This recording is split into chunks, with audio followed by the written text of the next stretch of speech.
music, and he was probably my age. And so he was here from Germany. We've had him from Japan. If you're an old school flower child from the 60s, 70s, you're going to enjoy yourself if you come down here to this festival. Every year we've had Grammy nominated or award-winning artists at our festival. So that doesn't change this year. This year there is a small admission charge. It's only $10 for a day and $25 for the entire weekend. Tent camping at the event, however, is free and is first come, first serve. Music gets underway Friday at 6 p.m. and will end with a fireworks show on Sunday. Is this humid weather here to stay for the entire week? Well, Adam has the answers in his full forecast right after the break. We'll be right back.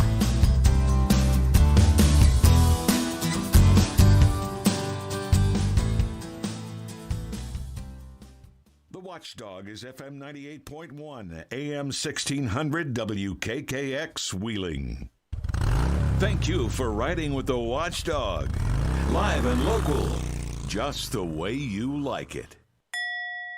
Do you or any of your family members, neighbors, or friends own a property that you just want to be done with it? If so, call TurboTrack Realty today for an all-cash offer at 614-470-2000, 614-470-2000. Would it be convenient for you to take what you wanted and leave the rest behind? Great, I'll buy it. Call 614-470-2000. That's 614-470-2000. You've been putting back a few. And a few becomes a few too many. For a moment, you think of calling for a ride, but nah, you live nearby. What's the worst that could happen? You get pulled over, your insurance goes up, you lose your license, you total your car, you kill someone. The results of driving drunk are tragic. That's why law enforcement is out there looking for impaired drivers to save lives. So if you think you're okay to drive after a few drinks, think again. Drive sober or get pulled over. Paid for by NHTSA. When deciding where to dine in the Ohio Valley, think first of the Highlands. With a full array of fast food choices for everyone in the family. Or drop in at the Olive Garden, Cheddar's, Bubba's Burgers, Bob Evans, Fusion, or Panera Bread. Whatever your family's in the mood for, you can find it just off I-70 at the top of the hill. The Highlands. Dining, shopping, entertainment, and lodging. How much could a cyber attack cost your business? The costs stemming from a cyber attack can vary tremendously, but are extremely significant. Recent studies have shown that the average cost of a data breach to small business can range from $120,000 to $1.2 million. In addition to financial loss, companies also suffer downtime, lost opportunities, and data recovery expenses that can all quickly add up. Could your organization survive a cyber incident? If you are unsure if you are doing enough to protect your data, reputation, and dollars from cyber criminals, contact the team at Omni Strategic Technologies today. Omni has the right tools and support to help keep your business protected. Call 304-242-7600 and schedule your free consultation today, or visit omniperforms.com. Omni Strategic Technologies, the only cybersecurity and advisory firm that the Watchdog trusts. The views and opinions expressed on the following program are not necessarily those of this station or its sponsors. Follow your dreams. Yeah. Want to get a mansion, a jacuzzi, a theater to watch my movies, couple whips and lots of fancy things. The kids they call it. All right, hello everyone, and welcome in to the Pine Room Podcast here on the Watchdog Radio Network. We are very glad to bring you this show here on this lovely Tuesday afternoon. We're dodging a little bit of rain coming around in and out of the area, but we're happy to be here. We're in the brand new studio here, WKKX, the Watchdog Radio Network, the Robinson Auto Group studio. Summit Technology Group just headed out. We got this brand new studio in here, a lot of new equipment. It looks awesome. New microphones. We got cameras in here. here, which we haven't tested yet, or at least I haven't tested yet, and I really don't know how to work them yet, but eventually we'll get that working. We are, just learning the ropes here, so if there are any technical glitches or anything that happens during the next 3 hours, bear with me as I am now at the helm of another new station, but it's very similar to the last studio, and I will hopefully get the hang of things rather relatively quickly. I'm here with myself and Jarrett. Matt and Coach are not here yet. Well, Matt isn't. Coach is out again today. He's got a bit of a cough, so he's not going to be able to join us, and he doesn't want to be coughing on the microphones and ruin that all the audio quality. But he will be joining us hopefully later in the following week, or this week, maybe Thursday, or the following on Monday or Tuesday. I know he's got some guests he wants to talk to and some stuff like that, so hopefully we'll hear from him on this upcoming show on Thursday and maybe in the next week. But if not, we hope he gets better and he'll be back with us soon. Matt will be joining us shortly after the first break, but for now you're going to stick with Jarrett and I as we hold it down here in the studio. We've been having a great time here on the Watchdog Radio Network, just really grooving it out and finding our step when it comes to these radio shows. We're still new to this. We've been on here for, I think, 64 shows, I think. I might be wrong on that, but I thought we were up to like 70 last week, weren't we? I don't know. I can't quite remember. Well, here, hold on. I'll look right now. Well, it seems like we've been here forever, honestly. This feels like and it feels that because we do, one podcast a week, and that's only on episode 63. We do this 3 times a week, so it definitely feels like we've been here longer. Today is our 72nd show. 72? Yeah, 72. Good Lord. 28 off of 100. That's incredible. 72, I guess. Would it just be 72 of this show, or including the Monday show? No, I think the Monday show, too, I think. Okay. Multiply 2 by, I don't know, however many weeks we've been here. Either way. It's been a while. We're the Pine Room Podcast here on the Watchdog Radio Network. If you're unaware of who we are, maybe you're tuning in for the very first time, we are the Pine Room Studios, formerly the Pine Room Podcast, and still the Pine Room Podcast. We have that under our umbrella of our studio productions. Name. Yeah, our legal name is the Pine Room Studios, and we do a lot of other stuff outside of just podcasts. So if you're interested in finding out what we do, follow the Pine Room Studios on social media. That's Facebook, Instagram, Twitter, wherever you find your social media, or go and entertain yourself. Even on TikTok. If you had a little TikTok action, we've got some stuff on there you can go follow. And then whatever you follow, podcast or your audio form of listening, whether it's Apple Music, Spotify, or any other of those platforms, you can go listen to our podcast. We are on episode 63 tonight. We're going to be recording that. Myself, Jarrett, Cooley, Jeff, and Matt. We're going to be recording episode 63. And we're going to be talking about all kinds of things. Some of the stuff maybe we'll cover today on the radio, and then we'll follow it up on the podcast, because on the podcast we can kind of elaborate on some things, whereas here on the radio we're trying to move back and forth and get things rolling and, keep the pace moving. Unfortunately, I can't really answer the phones for the next half hour because it's just me behind the control board, and Jarrett's out here in front of me, but I'm not going to really have the airtime to get you and screen the calls. But when Matt gets here in the next half hour, we can finally start taking some calls again, talking to our old friends, Roy C. Mercer, Dan from Slobovia, Father Guido, all those guys, and then hopefully some new callers in to get some interaction with our games and our segments that we're going to be rolling out here later in the show. We're going to be playing some stuff. I'm going to let these guys pick what they want to do. Yeah, and we're going to have some fun. We got a lot of stuff to talk about, a lot of things in the news going down. We just got a text about this sub. Jared, what's going on with this sub? I have no idea. What sub? Well, I just got a text from our buddy Nolt. He's a listener to the show, and he texted about how about this sub missing.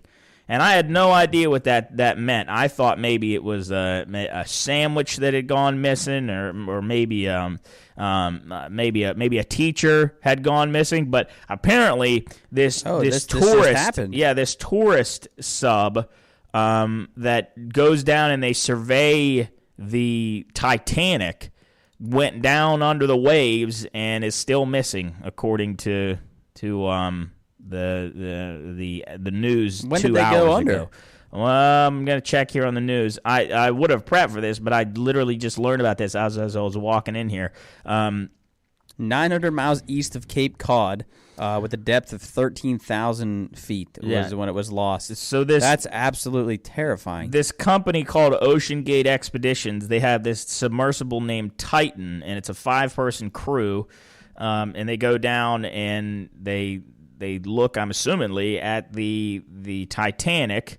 I guess news of the vanished submersible and subsequent broke Monday morning. At the time, Lieutenant Jordan Hart of the Coast Guard in Boston told CBS News that personnel there were leading the rescue mission and focusing on waters of Newfoundland and eastern Canada. But we have a little bit to talk about this in the news, and we'll elaborate talk about that a little bit later when Matt gets here. But crazy stuff going on. There's a lot more that we're going to be talking about. We're going to be going in the time machine. For those of you that are familiar, we go back and talk about history, things that happened today, this week in history, specifically June 20th today. We're going to be talking about some things that happened. Can you believe it's June 20th? Yeah, 20th. Almost a month away from our birthday. Big. It's halfway through the year, and 4 months, we're going to be getting ready to celebrate Halloween. So that's exciting. I thought you were going to say, like, Christmas. No, Halloween. Halloween's like, I mean, I feel like there's a little bit more important holidays than Halloween. Well, you don't skip Halloween. Well, no, you don't skip it, but I thought for sure you were going to say, Halloween's my favorite holiday. Like 4 months will be there to like Thanksgiving and then Christmas. That's 5 months. Then 6 months we're all the way to Christmas. Can you believe 6 months from now we're going to be getting ready for Christmas? I feel like it just was Christmas. At the beginning of the year when it transfers off of Christmas, I'm always sick and tired of Christmas music, and I don't want to think about Christmas anymore. But now it's starting to get to that point. And speaking of holidays, I'm not sure anybody is privy to this, but it is West Virginia Day. We are 160 years old today. That's incredible. 160. We got it's pretty exciting and it's worth a celebration here. I'm not sure if there's like festivals around, or we're dress up like mountaineers and run around and go trick or treating like Halloween. I don't know, but maybe I'll do some research while we get on the break. It actually was. Oh no, this was last year. It says it was scheduled for. I feel like I don't know why, but it says it's scheduled for noon on Monday. Noon on Monday? But this was last year. But I don't know. Why would a holiday be celebrated at noon? No, maybe I don't know. Well, maybe whatever happened maybe we were founded at noon. Maybe. Let me see. I'm going to check up some details about West Virginia Day. Yeah. We were talking about a submarine going missing. There's comparable to a submarine going missing. The pirates have gone missing as well. Oh, good. Their ship has gone. They lost 7 straight. Now got beat last night 8-0 against the Cubs. That's 7 straight, and then to make it worse, 7 straight against your division opponents. It's done. The ship has sailed. It's on fire. It's sinking down into the Caribbean. It's done. It's gone. Unlike the sub that is looking for the Titanic, you are the Titanic, and the ship is exploded. It's exploding. There's cannonballs going through the hull. Henry Davis came back yesterday. They thought he was like the savior captain that was going to bring this ship back, but he can only do so much as long as Austin Hedges is still behind the plate. Well, that can't be celebrated, but today, West Virginia Day, I guess I'm getting reports that there's going to be a celebration at Independence Hall that celebrates our state's admission to the Union in 1863. As a result of the secession of several northwestern counties of Virginia. So that's when we split. It is mostly celebrated through festivals in major West Virginia cities. And I honestly, as long as I've lived here, I didn't know that we actually celebrated that. So shame on me, I guess. During the Civil War, the Virginia General Assembly in Richmond chose to join the Confederate States, much to the chagrin of many Union loyalists in the counties bordering Pennsylvania and Ohio, in the Trans-Allegheny region of the state, and they created a Union state in Wheeling under Francis Pierpont, who is, if you don't know, the statue that is outside of Independence Hall. So without that guy, we wouldn't be around. And a lot of people, I'm assuming, out there in the world and probably the West Coast don't even know that we exist. I know that I've told several people that I'm from West Virginia, and they say, Western Virginia is really nice. Near Richmond, yeah. It's always...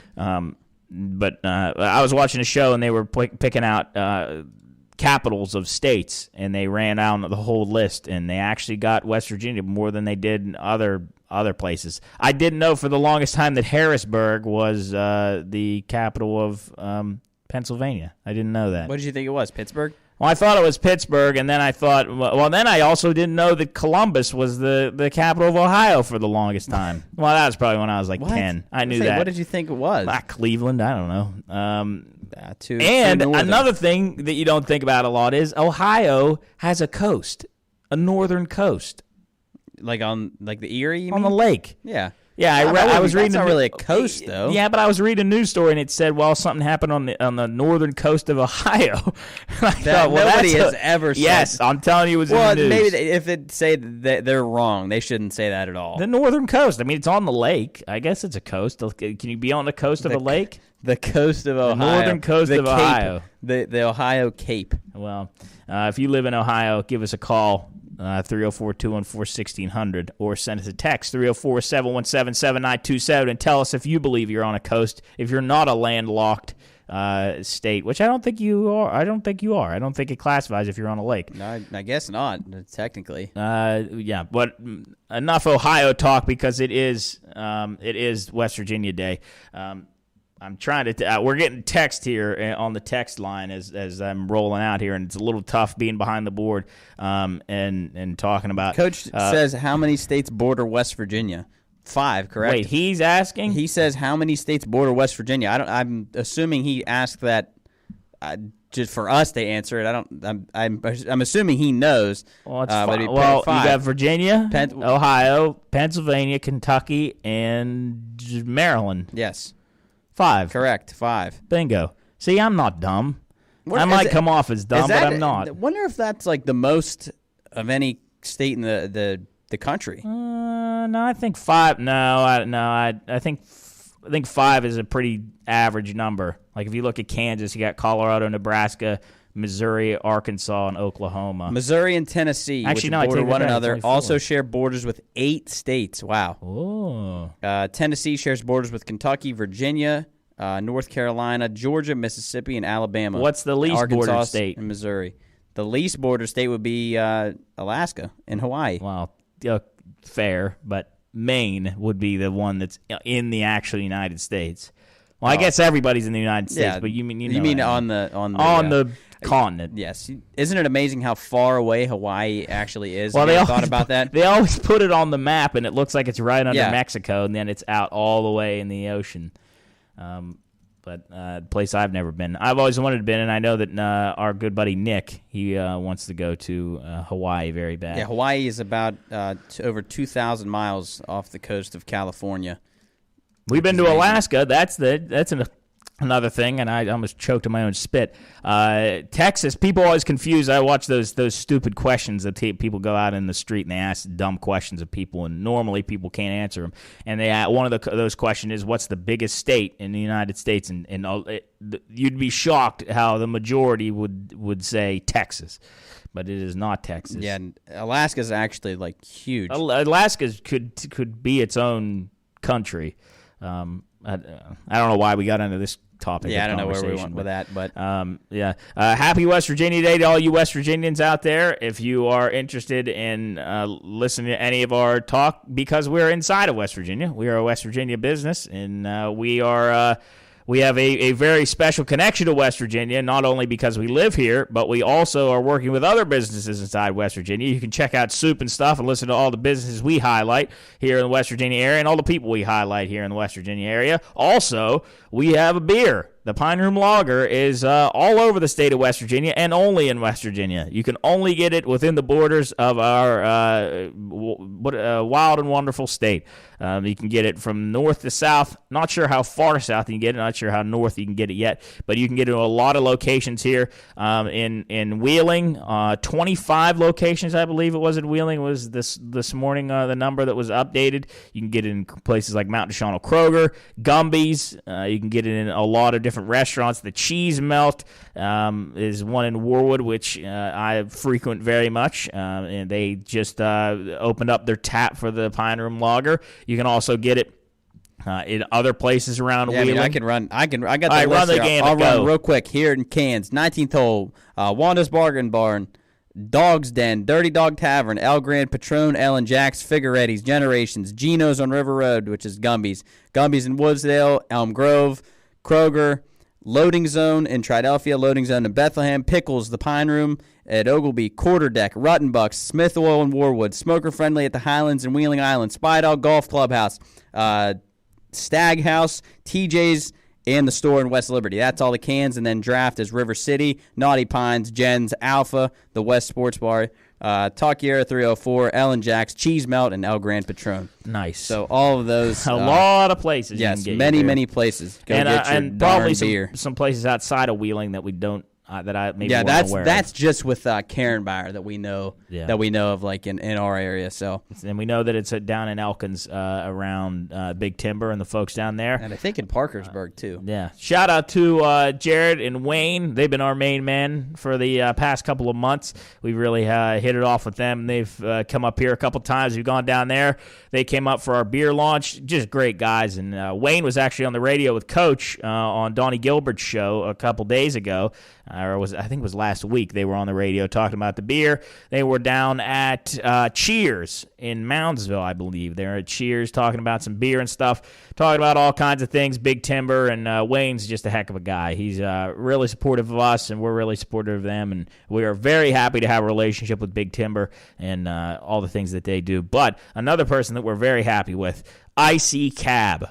They are newest friends that are on board the Pine Room family here. They are our neighbors in the studio, and they are our newest partner. If you want to get a ride from IC Cab, they are a simple transportation service that do all kinds of transit here. They have different services, which I didn't actually know even existed, but you can get rides from IC Cab if you call 304-232-1313, and that's in the Wheeling area, and I think that also covers the other areas that in, but they cover the greater Ohio Valley area, Pittsburgh, Cleveland, Columbus, Morgantown, Charleston, and more, and they will also drive you to the Pittsburgh airport if you need a ride there. If you got vacation coming up, you want to get, you don't want to have to pay for parking and leave your car up there.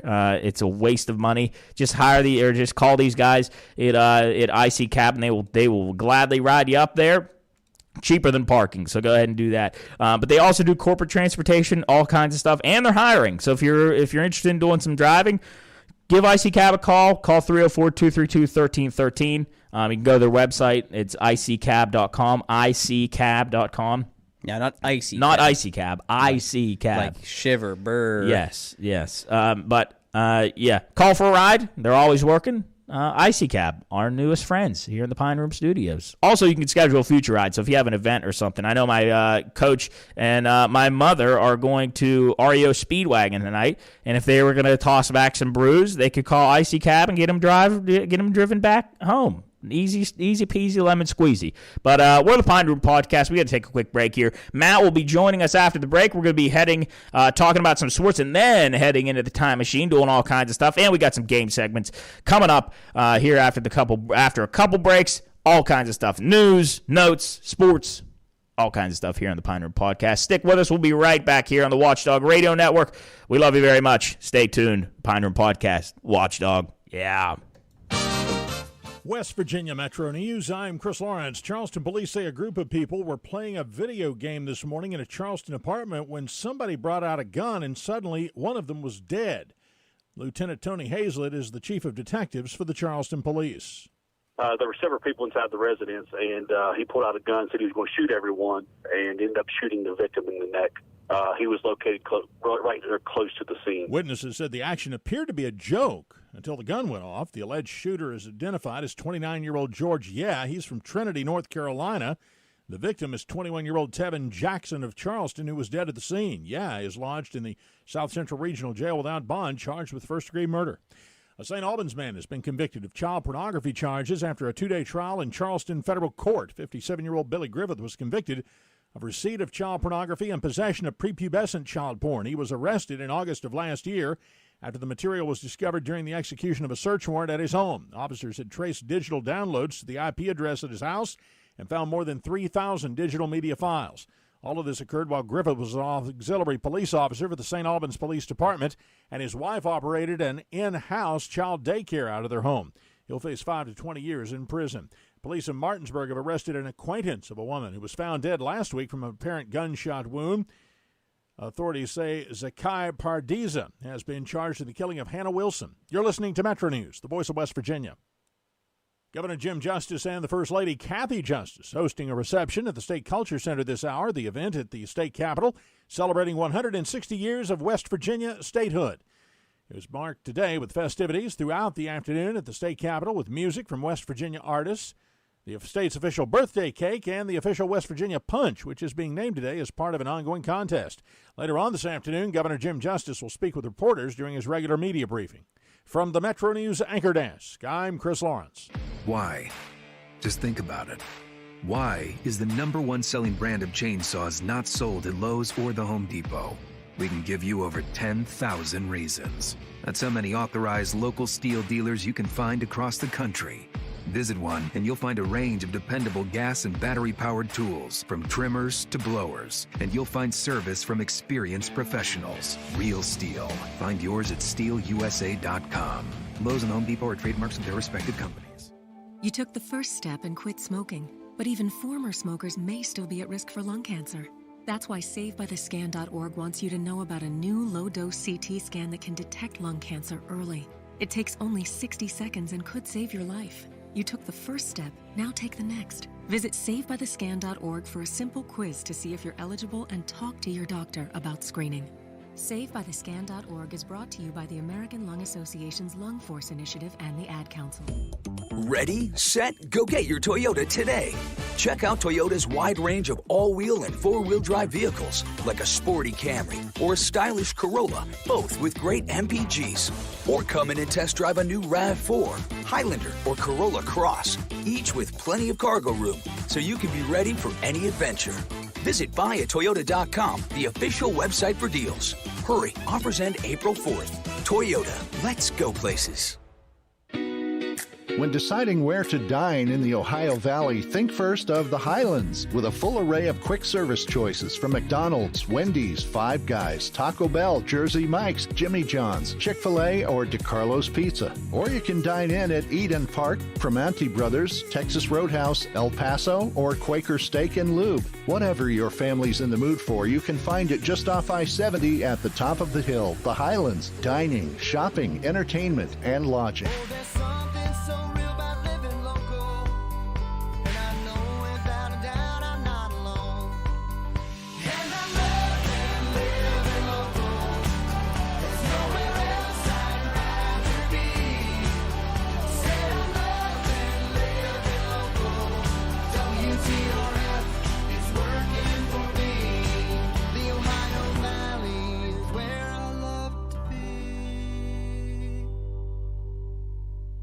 Turn that radio dial and walk in, because the guys from the Pine Room Podcast come right here to the Watchdog with a new, extended, and revamped show.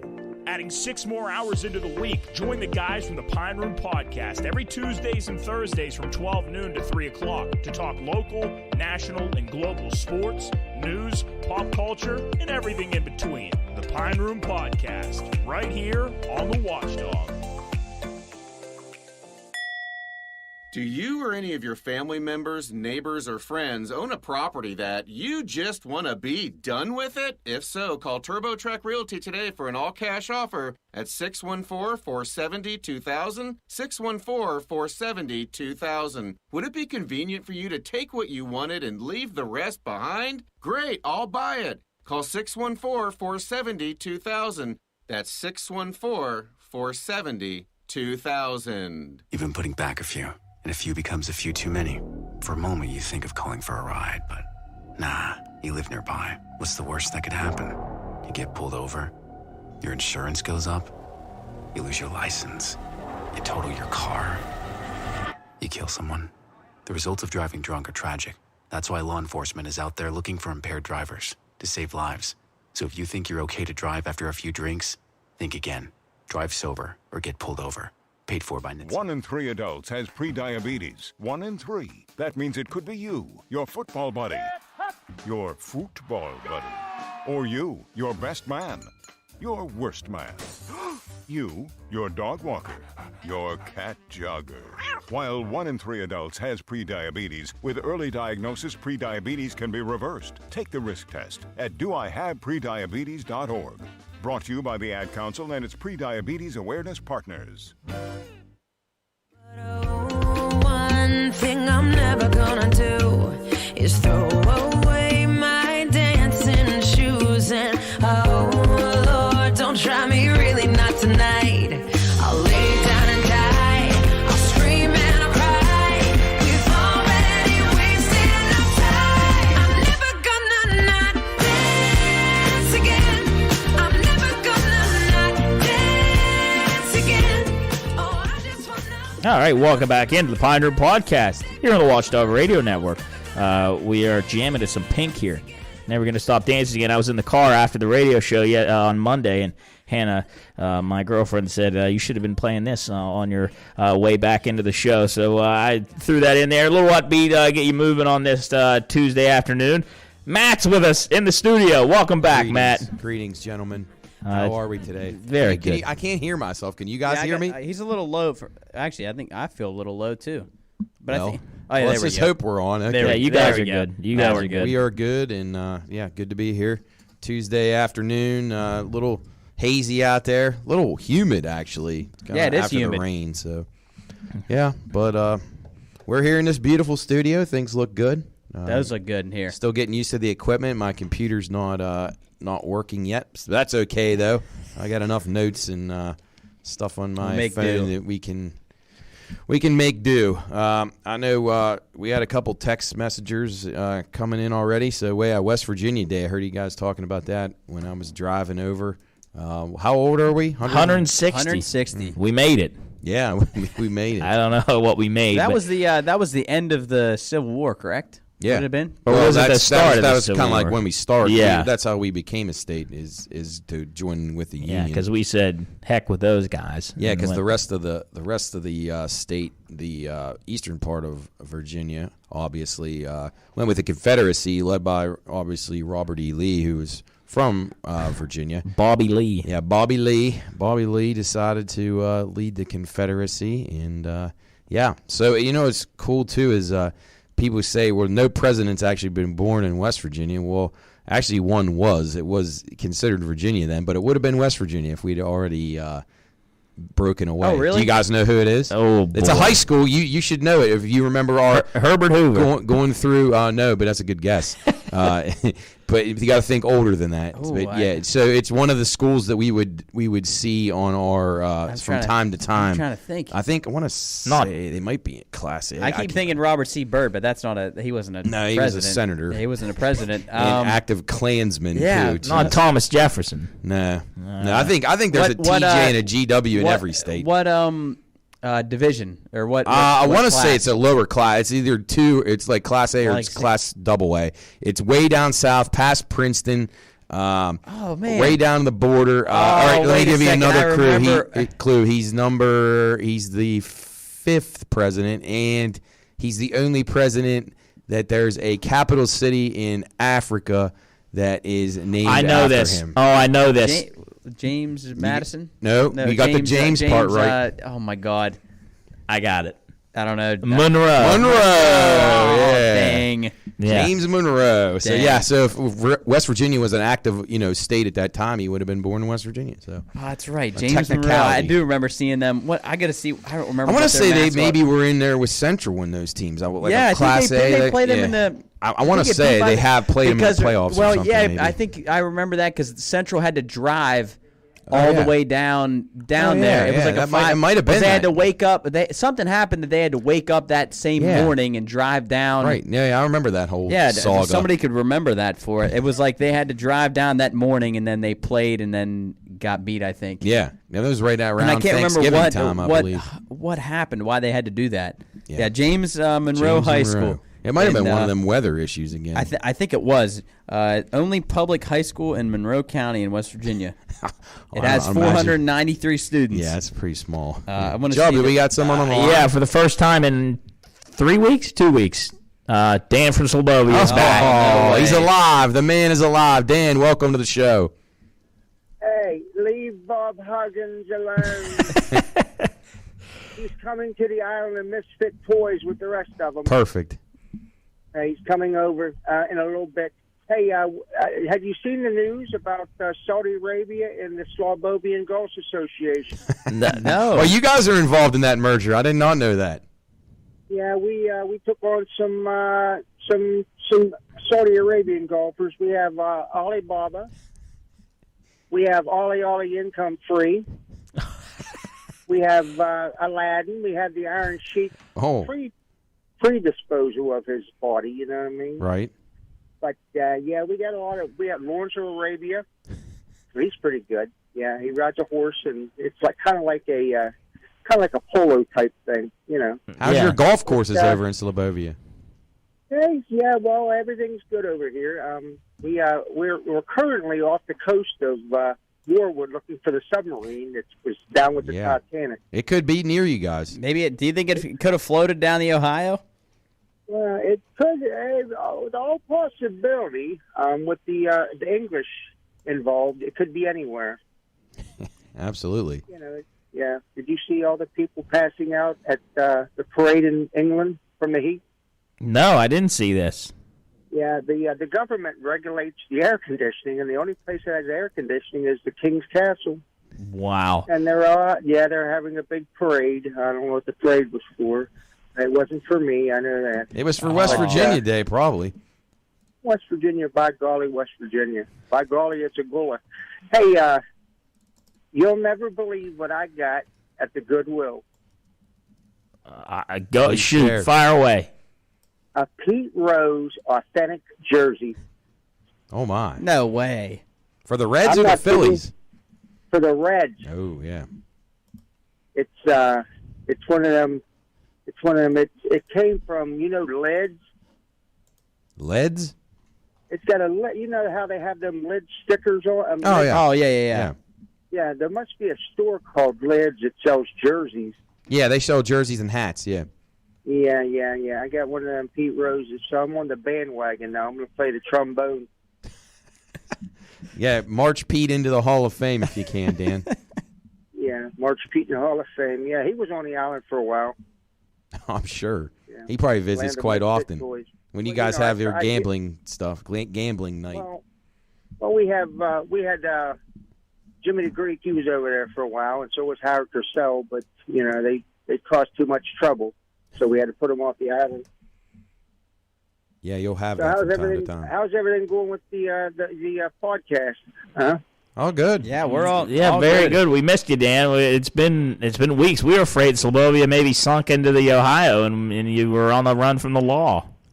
Well, no, I was. Oh, heavens of glory! Good thing I took the film out of that camera because it's really going to expose a lot of people. Well, oh man, we can't wait to get that developed. Yeah, we might have to do like a 60 Minutes with you and sit down. Oh, well, that old Woody Woodpecker, he's a son of a gun. Instigator. Yes. Woody Woodpecker, he's an instigator. Him and that Pee Wee Herman, yeah. Yeah, I found Pee Wee Herman up there in Hancock County. What are there any? So is Slobovia good? Do we have any current issues, or are you all right over there? Well, we were kind of in a civil war because we couldn't find any clean towels. Willing Linen has ceased operation of clean towels. Oh no! Oh man! Well, they're hiring a bunch of people because they can't get the clean towels out fast enough. Now they were shipping over fresh mats, but due to the rainy season, we've been having a lot of wet floors and what have you. But we hired Kenny from Leaky BA to come over and patch up the basement. Beautiful. Things will be going well. The only day he takes off is groundhog season. Groundhogs. That's a smart man. He probably hunts them and eats them. Eats them, yeah. That's what we say in Slobovia. If you kill something, you got to eat it. Oh, boy. Be careful then. Careful with your roadkill. That's how we live our lives. But it's a good motto. Hey, I saw Roy C. But I don't know if he told you that them crazy Trump people been putting up them Trump 2020 signs all over the trailer park because they don't have enough money to buy the Trump 24s. Oh, we did not know that. We haven't checked in with Roy. Yeah, we in a haven't while. talked to Roy. We'll probably hear from him Roy. soon. Yeah, Roy. He's wearing a mask and an afro also, like Gabe Kaplan. You know the whole story about Epstein, don't you? It all goes back to John Travolta. Oh my! And Tom Cruise. Oh yeah, you said Scientology, but that was before we lost connection with you and had to move hideouts. You mentioned that it was all back to the Church of Scientology. Yeah, well, it was ordered by John Travolta, a.k.a. Vinnie Barbarino. Right. Had horse shacks in Freddie Boom Boom, Washington, killing. This is incredible, incredibly complex. But I'm glad things over there have settled down a little bit. There's going to be paparazzi outside the studio when we get out of here. I don't know how you keep up with all this, Dan. But hey, we got another caller on the line, buddy. So we got to let you go. I coasted on Nutty Buddies the other day from across the river, and they were full of floor dry.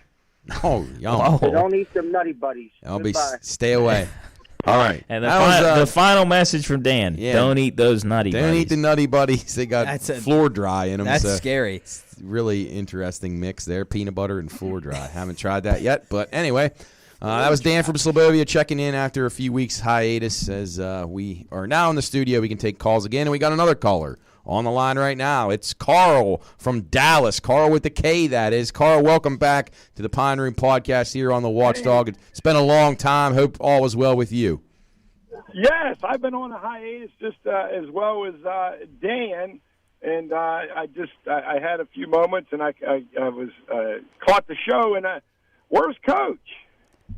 He's sick. He is out with Coach is under the weather. Yeah, he is out with a bit of a cough. He's been just he sounds got the croup. He sounds like pre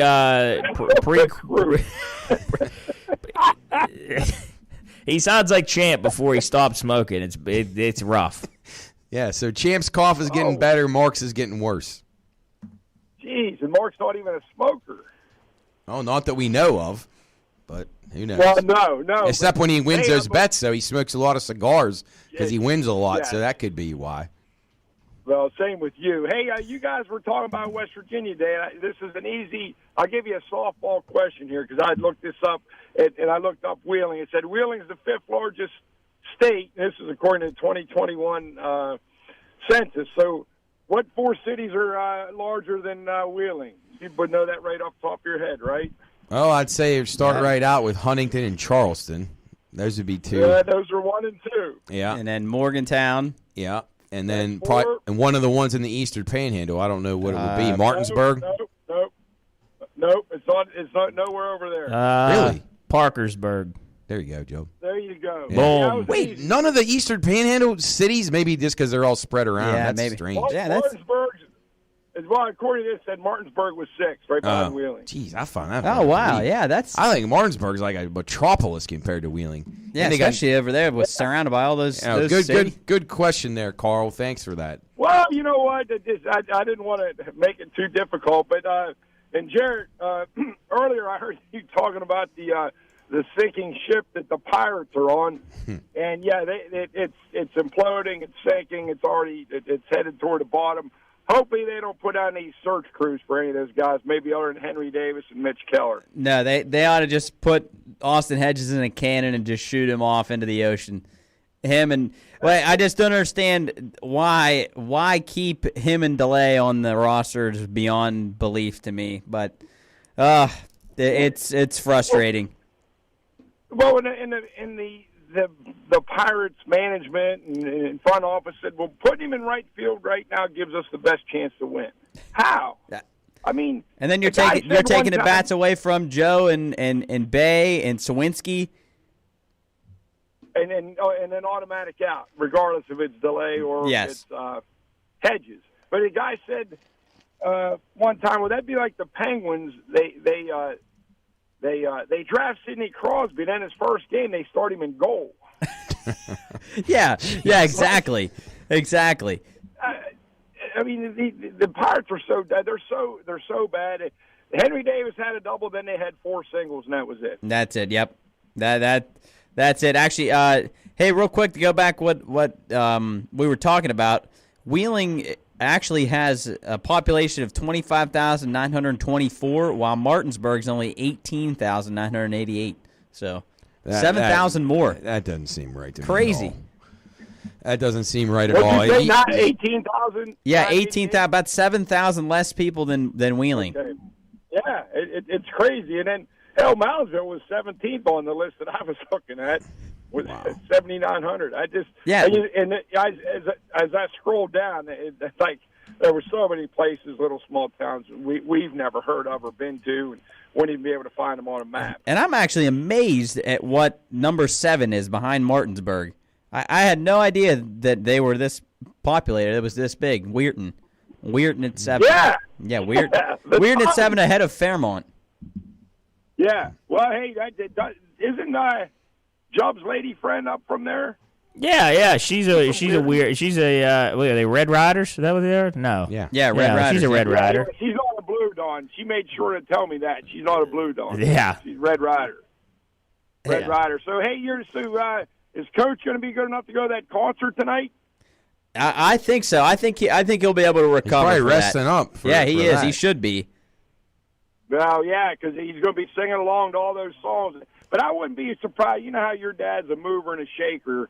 I wouldn't be surprised if somehow he would end up backstage with the band and they would be drinking Pine Room lagers. So we're going to see a picture of Kevin Cronin drinking a Pine Room lager tonight? Hey, you know what? If they don't have it, if they're free on Thursday, maybe he'll have him call into the show. Yeah. Kevin Cronin. If anybody can do it, yeah. Cronin still sounds good, so hopefully it's a good show. Surprised you're not going over to that, Carl. No. Oh, by the way, no. I'm busy, but I know my cousin Chris and tonight in a bocce tournament, or not a tournament, but the bocce league, we're battling for first place, and I can't believe Coach isn't going to be there. Oh yeah. I mean, he lives and breathes bocce, but you know he's got another commitment with his wife, so good for them. That's good. So, got to keep the wife happy, especially she's just recently retired. So congratulations to Aunt Patty on the recent retirement. Yes, that's big stuff there. Well, you know that saying, "Happy wife, happy life." Exactly. No truer words. I live by those all the time. All right, hey, guys, I got to go. Have a great show. All right, Carl. See you, Carl. Bye. That's Carl from Dallas. Carl with a K out of Dallas. Checking in. Well, the buck doesn't stop there, Matt, because we got another caller. Rolling. Who we got now? Stephen Otis. What do you got for us? Hello, Stephen. Welcome to the show. Hey there, guys. Steve Otis. I'm calling, listening to you guys here on WKKXWatchdog.com. Oh, is that what channel we're on? Okay. Thanks for letting us know. Calling from outside here, outside of Philadelphia, long-time listener, first-time caller. I got a question for Matt, actually. Matt, I wanted to ask you, for $5,000, do you like your chances against 5 golden retrievers or 1 alligator? I'm going to hang up and listen. Good luck, fellas. Whoa. I mean, are the golden retrievers, are they been trained to kill? My goodness. Yeah, I didn't think they were like I didn't think they were like that. I've never heard of golden retrievers attacking people. You've never heard of a rabid golden retriever? Not very often. A pack of golden retrievers. Yeah. No, I'll take the golden retrievers probably, but no. I mean, if they're rabid, I don't know. I mean, either way. I'm not messing with no alligator. No. He gets you in a death roll, you're finished. Yeah. I mean, maybe one of those baby gators, but not that guy that we found that was locked down in the basement. Oh yeah, what was his name? Tank, not Tank. Darn, I can't remember. But what was that thing's name? Yeah, our buddy they starved him in the basement down in Philadelphia. Yeah, he poor guy didn't eat for months. Hey, I'm looking here. I'm still looking at this population chart. And I've actually heard of this place before. The lowest populated city in West Virginia is a place called Thurmond, and it's got a population of 3. And it's like an abandoned like mining town. And once like the mining was done, everybody just like left the town. And I think there's a lot of that. But I don't know how anybody could live there. If it's a population of 3, there's nobody around. Wonder who the mayor is. Yeah, the good thing is it's the average household income is $0, but also the poverty rate is 0%. Oh, nice. That's good. Hey, well, good that thing. alligator, maybe he's living in Thurman now. Isn't Big Mac? Oh, Big Mac. Yeah, Jeez. Big Mac. Yeah, Yep. that's right. Yeah, I don't know why I thought Tank. Big Mac. Yeah. All right. Well, exciting start to the show here. Yeah, we're all over the place. Except for the Pirates, who are turning into probably one of those old pirates that got captured by the law at one point, and now are getting like Joe. What was that thing called where they used to do? I'm not familiar with the term, but when they used to put the guy under the pirate ship, they would put him on a rope and drag him under, like bow to stern. It had to be the worst possible way to be tortured or executed. You were under the ship? You go under. They would put you on a rope, like on a pulley, and pull you down under. Your whole body drags under the ship. Obviously, you can't breathe, and then you come back up, and they pull you back, and they just keep taking you laps around. Is it keel hauling? There you go, keel hauling. Has to be the worst form of torture. Keel hauling. Oh it's my absolutely goodness. disgusting. What your body? I think Blackbeard the pirate, known as Ed Teach or Ed. I think Ed Teach, but they say it could Thatch. be Ed Thatch. Yeah. Ed Thatch or Ed Teach. Have his name written both ways, but he was a victim of that. Yeah, can you imagine those barnacles on the bottom of the ship? No, I can't, especially in those days. Yeah. There's not guys down there cleaning them off. And I think that almost his head, he became decapitated, I believe. So. Probably. Horrible way to go. That's probably what Derek Shelton feels like right now. So. Yeah, he probably does. It's all caving in. As the Buccos struggle, I mean, even last night, they bring up Davis. Not that great of a crowd. He gets a double. And it rains. Of course, it started pouring, raining right before he went up the bat. Nothing good happens. But, put it in the book. The Buccos will probably lose again today, but we shall see. Yeah. They're in a bad division, so that gives them some hope. It's the Pine Room Podcast here on the Watchdog. We're going to take a break. We're going to come back, and we're going to jump into the time machine. And then we got some games from Job. I'm not sure what we're going to be playing, but we'll figure that out.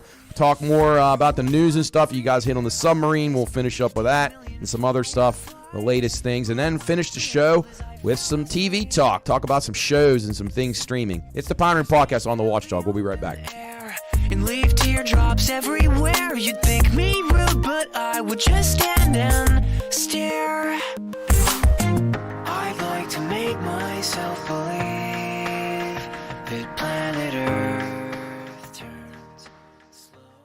The Watchdog is FM 98.1, AM 1600 WKKX Wheeling. From ABC News, I'm Michelle Franzen. Hunter Biden, the son of President Biden, will reportedly plead guilty to misdemeanor charges of failing to pay his taxes for 2 years. It also includes a pre-trial diversion for one felony count related to Hunter's possession of a firearm. ABC's Aaron Katursky explains the deal. By Hunter Biden's own admission, in 2018, he was doing a lot of drugs. And yet when it came time to apply for a gun permit, he certified that he was not using drugs and ended up possessing a firearm when he really shouldn't have. That's a serious charge. It carries up to 10 years in prison, but he's entered into what's known as a pretrial diversion program, meaning if he stays out of trouble, that charge can resolve itself. The agreement negotiated by a Trump-appointed U.S. attorney. Many Republicans, though, including Senator Lindsey Graham, are criticizing the Justice Department deal. The questions that a lot of people have on our side, is this a sweetheart deal? Why did it take 5 years to come up with these charges? The president and the first lady in a statement say they support and love their son. U.S. and Canada Coast Guard teams searching for underwater tour group missing after all contact with the submersible was lost. 5 paying passengers on board hoping to tour the wreckage of the Titanic. Oxygen now running out. ABC's Gio Benitez has more. OceanGate offers tourists trips on its submersible for roughly $250,000, giving them an opportunity to explore the ruins with scientists. Among the 5 people on board, businessman Shahzada Dawood and his son Suleiman. Their family writing, "We are very grateful for the concern being shown by our colleagues and friends and would like to request everyone to pray for their safety." Also inside, renowned Titanic researcher P.H. Najoulet and Hamish Harding, a British billionaire. In Israel, authorities say a Palestinian attacker shot and killed 4 people and injured others at a gas station near an Israeli settlement in the West Bank today. You're listening to ABC News. For adults with moderate to severe plaque psoriasis who are candidates for systemic or phototherapy, now there's Skyrizi, Risankizumab Rizza, a prescription-only 150 milligram injection. With Skyrizi, 3 out of 4 people achieve 90% clear skin at 4 months, and Skyrizi is just 4 doses a year after 2 starter doses. Nothing and me go hand in hand. Nothing on my skin, that's my new plan. Nothing is every day. Don't use if allergic to Skyrizi. Serious allergic reactions and an increased risk of infections or a lower ability to fight them may occur. Before treatment, your doctor should check for infection and tuberculosis. Tell your doctor if you have an infection or symptoms, such as fever, sweats, chills, muscle aches, or cough, or if you plan to or recently received a vaccine. With Skyrizi, you could achieve 90% clearer skin. Ask your doctor about the #1 dermatologist prescribed biologic in psoriasis and visit skyrizi.com or call 1-866-SKYRIZI to learn more. Severe damage in parts of the South in the aftermath of a tornado. ABC's Victor Oquendo is in Moss Point, Mississippi. Recovery efforts underway after a tornado touched down in Moss Point. The strong twister trapping 8 people inside M&M Bank. We had to break a window, go in and break some interior doors down to help the 8 individuals escape the bank. Thankfully, everyone made it out safe and sound. The severe weather leaving extensive damage across the city, where officials say at least 100 buildings were damaged or destroyed. In France, federal authorities raiding the headquarters of the 2024 Olympics in Paris. ABC's Marcus Moore has details. Authorities are investigating allegations of embezzlement of public funds and also favoritism related to contracts awarded ahead of the games, among other counts. Now, no other specific information has been released at this point. The organizing committee is out with a statement overnight saying it is cooperating fully with investigators, and Paris is set to host the Olympics and the Paralympics starting July 26th of next year.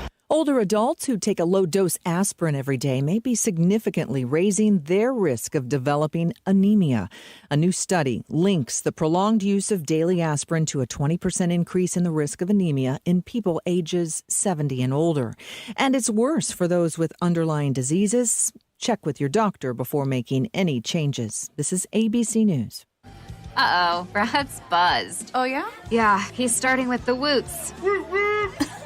And now a speech. I just want to say that friendship is about heart and brain. Who's with me? Good thing is, he knows when he's buzzed. And my brain is saying, when it's time to go home, somebody call me a ride.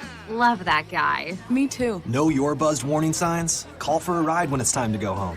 Buzz driving is drunk driving. A message from NHTSA and the Ad Council. Michelle Franzen, ABC News.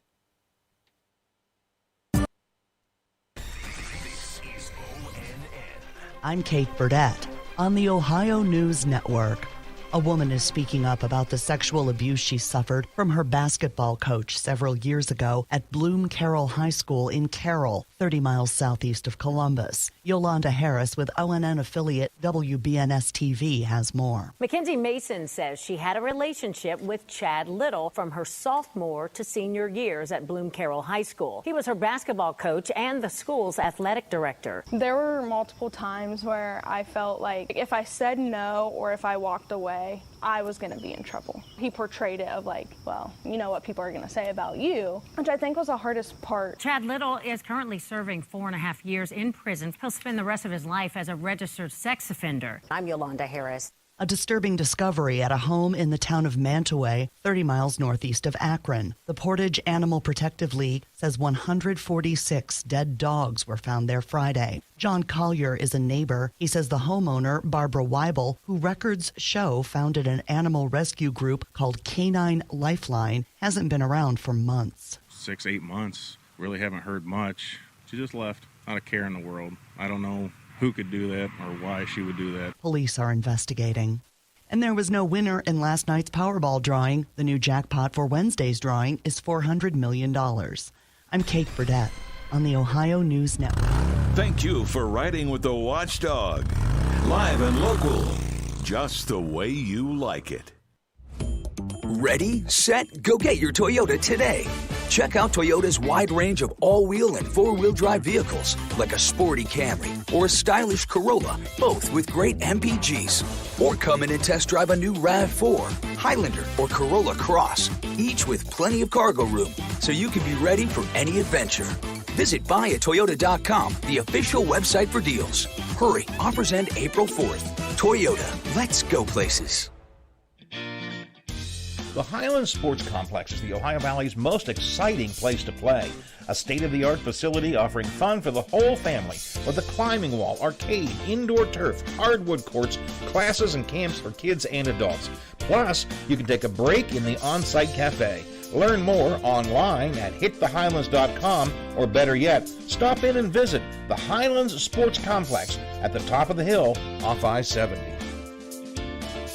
If you struggle to pay for your Medicare costs and prescription drugs, you may qualify for help. The Medicare Savings Program could save you almost $2,000 a year in premiums and help pay for out-of-pocket medical expenses. It's not an insurance plan, just a support program run by your state, so your coverage for medical services and prescriptions will not change. The Medicare Savings Program could be the help you need. Don't miss out. For assistance, call 866-952-8770. Paid for by AARP.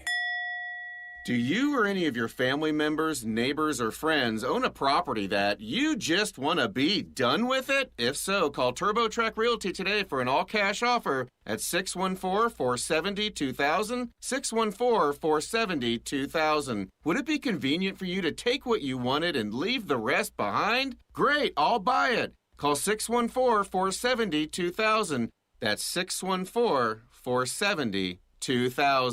Hello, everyone. From the Watchdog, I'm Darnell Foster with a look at your local weather forecast for your Tuesday.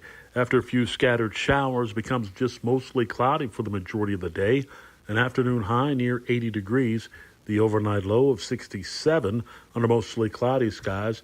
Chance of scattered showers for your Wednesday with highs in the mid-70s. Have yourself a great day, everyone. From the Watchdog, I'm Darnell Foster. The views and opinions expressed on the following program are not necessarily those of this station or its sponsors. I wish somebody would have told me, babe, someday these will be the good old days. All the love you forget, and all these reckless nights you regret. All right, welcome back in. It's the PRP on the Watchdog. Some good Kesha right there. Love it, Chubb. Good call there. As we get you through a Tuesday here, entering the second hour of operation here in our beautiful news studio, WKKX. And thanks again to the guys who worked hard. Chubb, how many weeks were those guys here, you think? Oh, boy. 6 to 8? I'd say at least, at least 5 at least, because they were here. I know they had issues with supply chain, so it kept them a couple extra days, and then they were moving back and forth. I mean, they're from Michigan, so those guys were here. I mean, and they were here. I mean, from 9 till 6 every day, just working a whole colony of them. There's guys everywhere. And I think did we say it on the radio where they I hope they're listening to this. They were like machines. Yeah, they just kind of picked up what they needed to go and moved around, did what they needed to do at different spots, and didn't really talk to each other. They reminded me of those guys that build those sheds, those like Amish and Mennonite guys. Like every guy knows his role when he just goes and does it, and like no one gets in each other's way.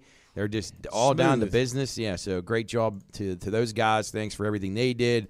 And thanks to all of our people here at the Watchdog who made it happen. Kayleen and Rocky and Howard and Lola and all the people here that have made us feel so at home, and we're happy to be involved with everything. And, this studio is awesome. Mics, everything just top-notch, nice new desk. As soon as I get the internet working on the computer, it's going to be great. And Jubb's got, like, the Starship Enterprise behind the glass right there. He's like Captain Sulu right now, steering the firing ship. The weapons. So, yeah, good stuff. PRP on the Watchdog with you, Matt, Jarrett, and Jubb. Coach out of action for another day with a bad cough. Hopefully he's getting better and feeling better. Hopefully a few loggers tonight might make him feel better. Yeah, that would soothe his throat. Yes, soothe the throat with a Pine Room lager. lager. Should we put that on the back of the can? It's got they used to throat do that in the old soothing. days. Yes, like medicinal purposes. It's like an elixir. It's it's the magic elixirs of the old days. Tonic. Where the Coca-Cola had cocaine in it, and Pine Ridge Lager has some kind of decongestant. Ricola. Yeah, Ricola. Yeah, perfect. So, all right, I think it's time for the time machine. Oh, here we go. The first launch here in the new studio, so hopefully everything goes right. 3, 2, 1. Read my lips. You're gonna need a bigger boat. One small step. You're off to see the wizard. We shall fight on the beaches.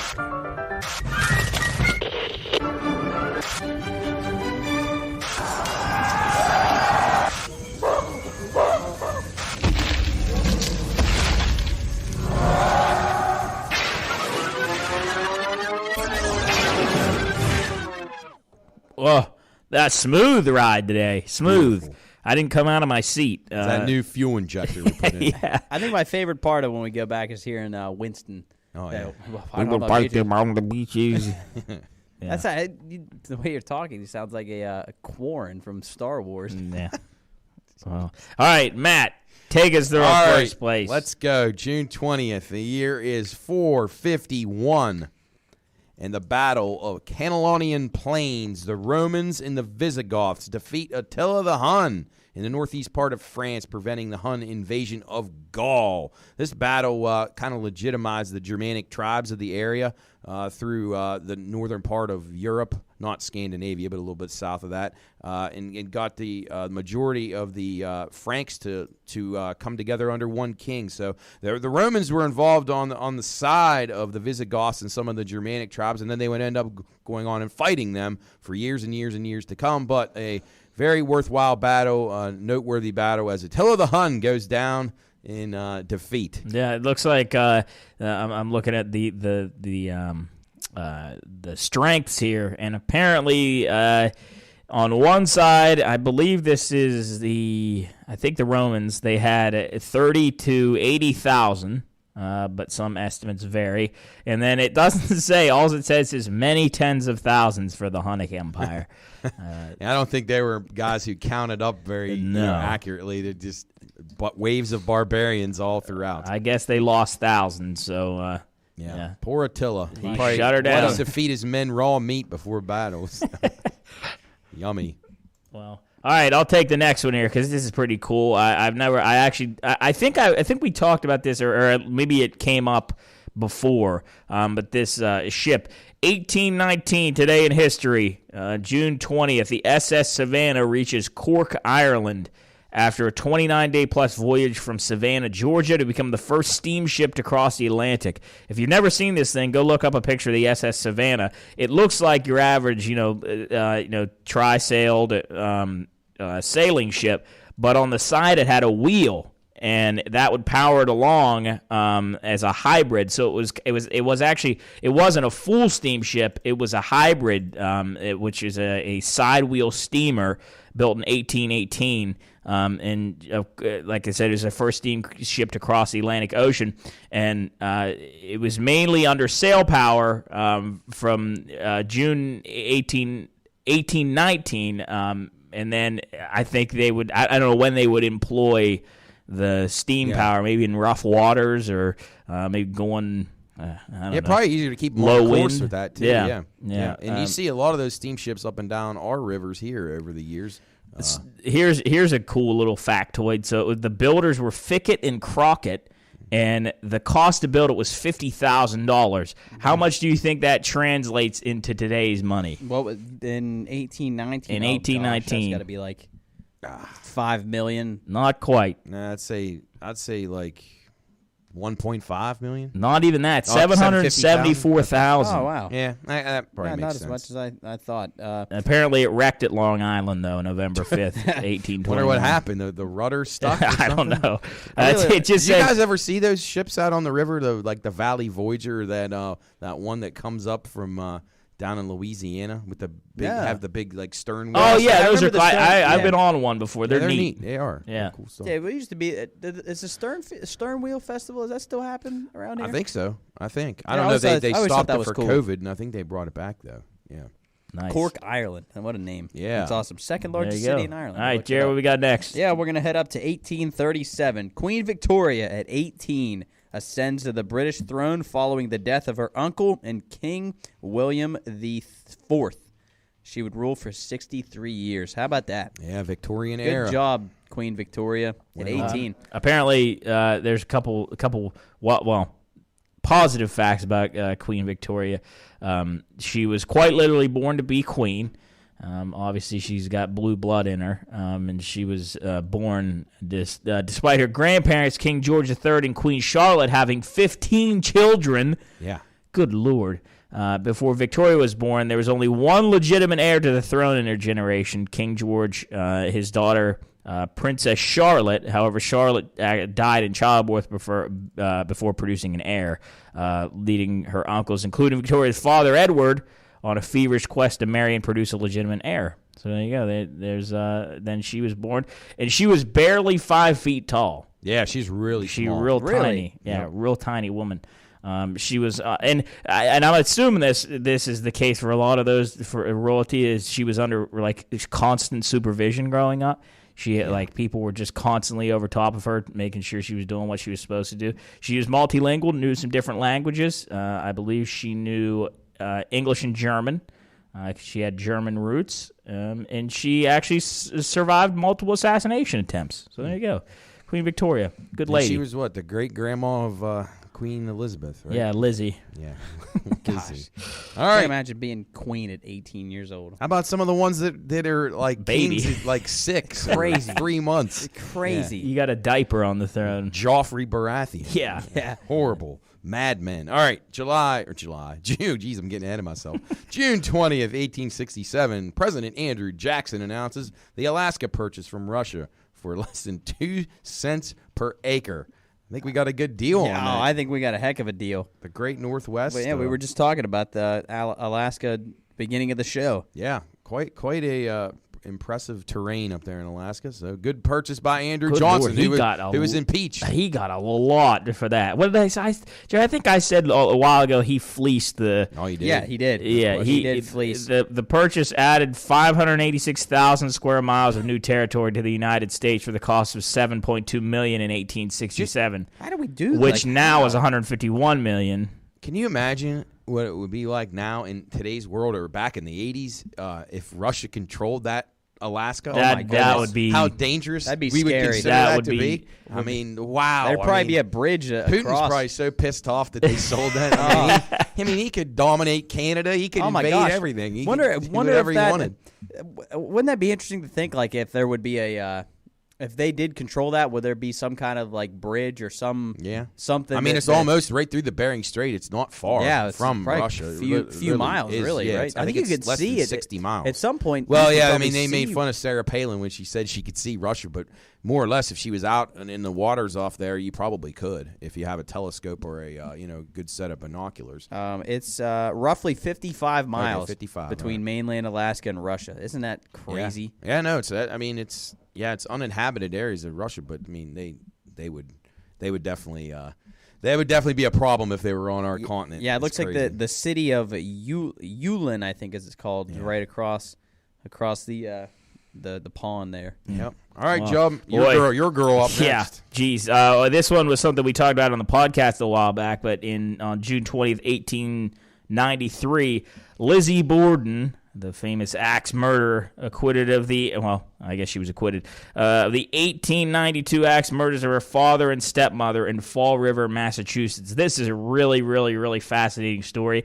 The first time I ever heard this was Ghost Adventures with Zach Bagans. Curry's boy. Yeah. He so apparently, I'm not sure the whole background of this. I used to know it pretty well back when I was watching Ghost Adventures, but apparently she went upstairs and I think it was in the morning, like 9 a.m., 10:30, to make the bed. And then, according to forensic investigation, there was the story goes that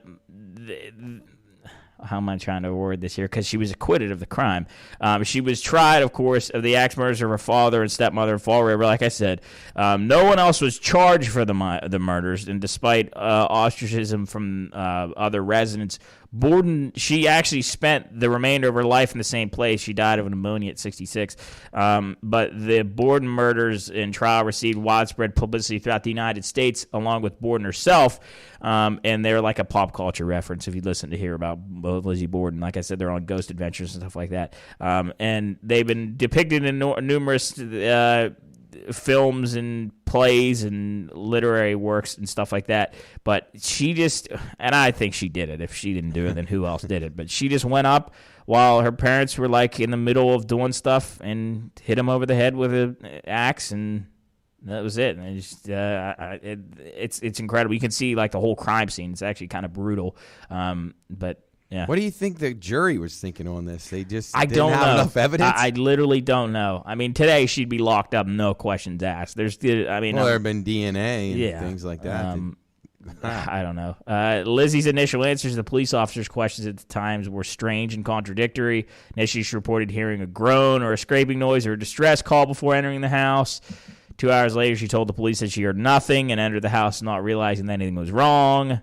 All kinds of stuff. So think about how like something like that these days, similar to which the anniversary of this was just a few days ago, is the OJ Bronco chase, and like oh my how God. It would have like broken Twitter, like destroyed the internet. But Lizzie Borden case, Jubb, you would have been watching it on TV. I'd had like a big meal and a popcorn, and I wouldn't have left. 1892, she's acquitted in 1893. So I mean, you figure you'd have had a whole year's worth of stuff going up. Whether we would have never saw of her arrest and then the trial, and we would have never saw him. All right, Jarrett, what do we got next? All righty, up to we're going to 1944. Nazis begin mass extermination of Jews at Auschwitz. Just a horrible, horrible thing in our history of the world. Well, no, I guess not our history of the United States, but just so fascinating. Absolutely so fascinating. I love learning about the just the Holocaust and World War II in general. It's one of my favorite things to kind of just learn. It's just fascinating stuff that it even happened. It's so hard to even believe that really happened. I mean, not even that long ago, really. No, it's really not. I mean, people are alive still from that time period, which is just less shocking. than a century. Yeah, we take we could take responsibility for a lot of heinous things that have happened here on our continent, but the only thing we probably didn't do right with that is probably should have entered into a little bit sooner. Yeah. Maybe some of it wouldn't have happened, but if horrible stuff. I was I always bring this up in these history when we do history here, but it's crazy to think that today we're having a good day, nothing's going on really in the world as far as I mean at least with us, the United States, and there's a war going on which is terrible and stuff like that. But right now, generally speaking, we can kind of relax on the world and not really worry about too much. Whereas then this was going on, and we would not be sitting here just like having a casual conversation about things. We just look at a lot of things we encounter here on the history. Yeah, just the Huns and the Romans battling. I mean, that was going on for thousands of years, and then the things that the presidents went through after the Civil War, and then Lizzie Borden, and and then the Nazis. If you want to watch a really cool video, go look up Jewish Journal on YouTube. It's an account, doesn't have a lot of followers, but they have a video when a Holocaust survivor meets a former Hitler youth leader. Erica Jacobi, she's 89, and Ursula Martins is 88, and they sit down and talk about things. It's really, really, really interesting to just see the two people who were mortal enemies sitting down as if nothing ever happened. Obviously, that's not the case, but they talk about things, and it's really cool. Go check it out. Tough one. That's tough. All right, let's go to June 20th, 1966. Sheila Scott completes the first around-the-world solo flight by a woman. So she doesn't get talked about a whole lot because you have Amelia Earhart and people like that. But, Sheila Scott getting it done. Yeah, she broke over 100 aviation records, long-distance flights and flight endeavors. She did not land in the Bermuda Triangle. So, Jared, take the last one. All righty. 1994, former NFL running back O.J. Simpson arraigned for the murders of Nicole Brown Simpson and Ronald Goldman. All right, big question. Did he do it?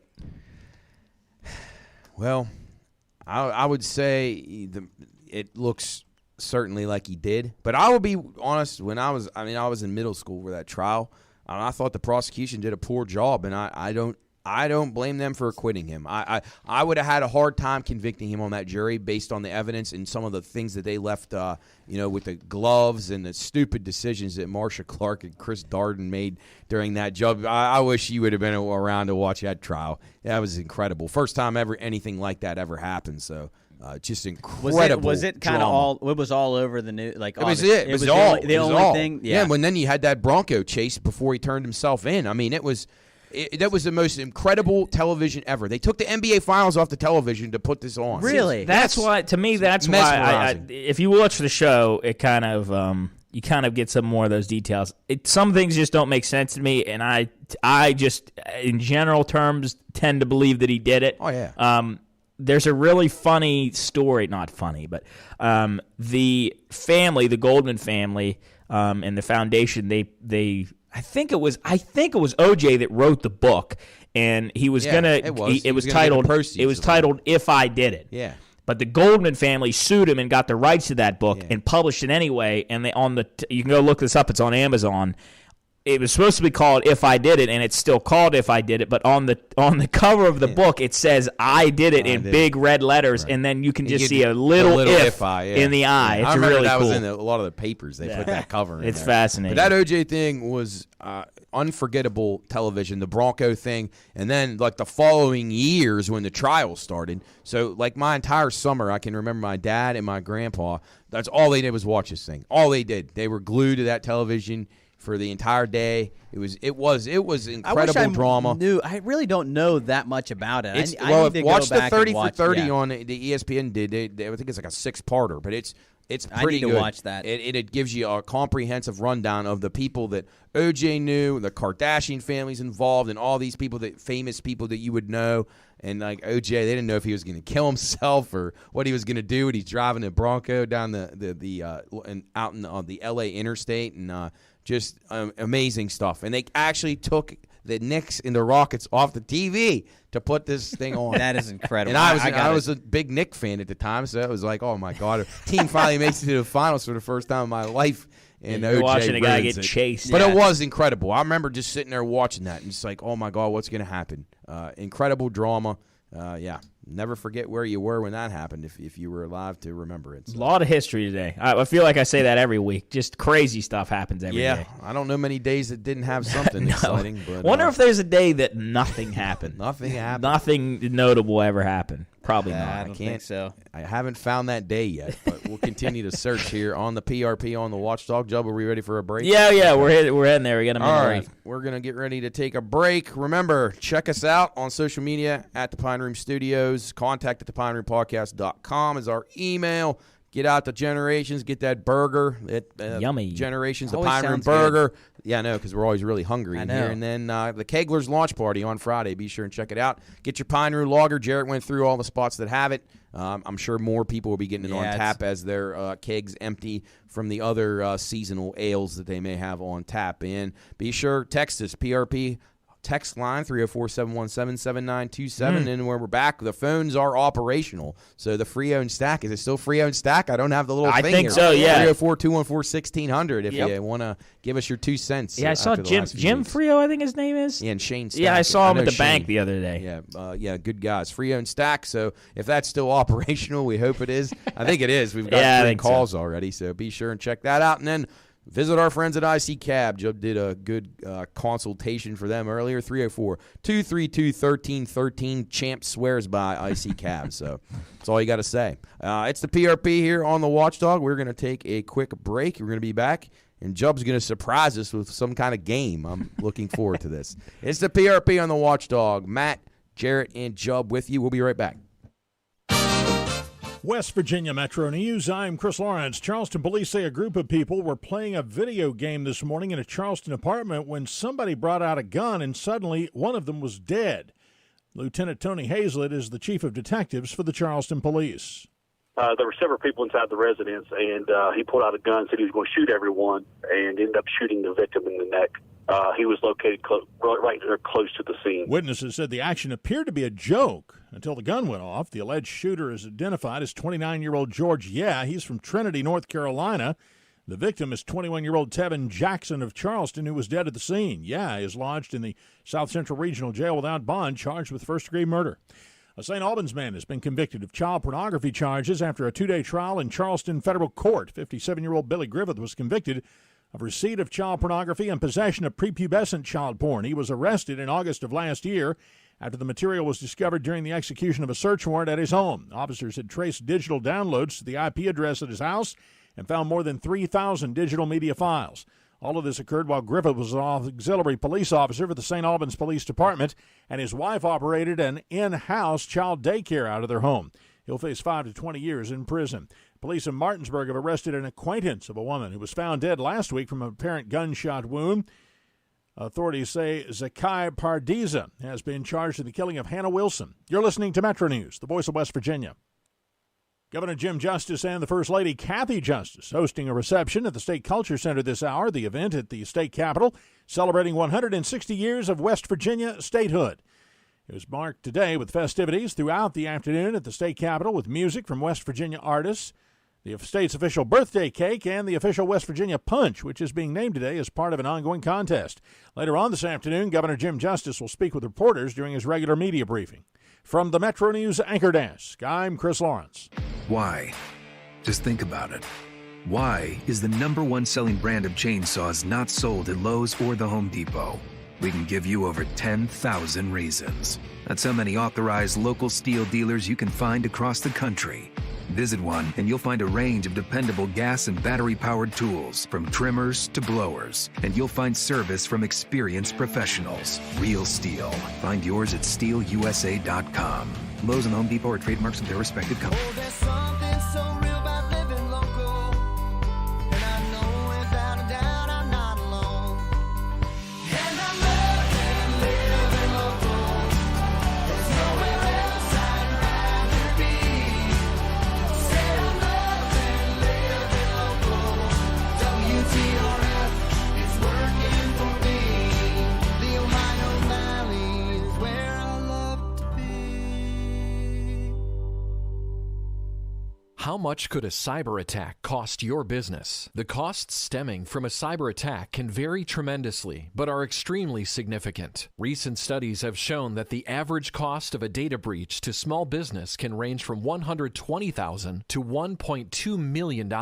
In addition to financial loss, companies also suffer downtime, lost opportunities, and data recovery expenses that can all quickly add up. Could your organization survive a cyber incident? If you are unsure if you are doing enough to protect your data, reputation, and dollars from cyber criminals, contact the team at Omni Strategic Technologies today. Omni has the right tools and support to help keep your business protected. Call 304-242-7600 and schedule your free consultation today, or visit omniperforms.com. Omni Strategic Technologies, the only cybersecurity and advisory firm that the Watchdog trusts. If you struggle to pay for your Medicare costs and prescription drugs, you may qualify for help. The Medicare Savings Program could save you almost $2,000 a year in premiums and help pay for out-of-pocket medical expenses. It's not an insurance plan, just a support program run by your state, so your coverage for medical services and prescriptions will not change. The Medicare Savings Program could be the help you need. Don't miss out. For assistance, call 866-952-8770. Paid for by AARP.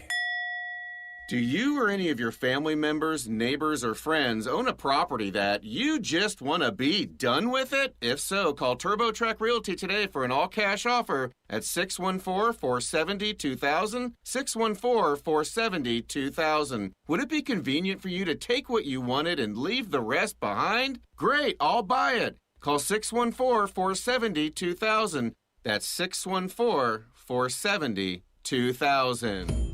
Ready, set, go get your Toyota today. Check out Toyota's wide range of all-wheel and four-wheel drive vehicles, like a sporty Camry or a stylish Corolla, both with great MPGs. Or come in and test drive a new RAV4, Highlander, or Corolla Cross, each with plenty of cargo room, so you can be ready for any adventure. Visit buyatoyota.com, the official website for deals. Hurry, offers end April 4th. Toyota, let's go places.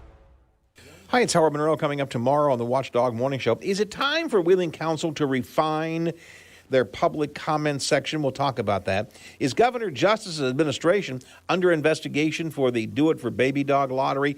There's some conflicting reports coming around on that. And we'll talk about the Hunter Biden plea with the feds. All of that coming up tomorrow, Watchdog Morning Show. Bob Slider and I will get underway at 7 o'clock. Hope you will join us right here on the Watchdog Radio Network.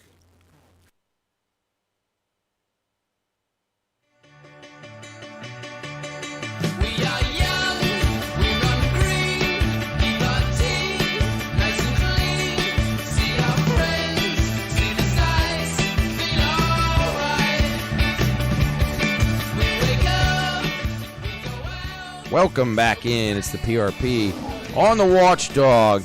Lots going on today. We got the missing sub. They're down to 40 hours of air, according to the latest reports from the Coast Guard. Hunter Biden making news again. Wish he was on that sub. Might be a good thing for everybody. His dad might wish he was on the sub too.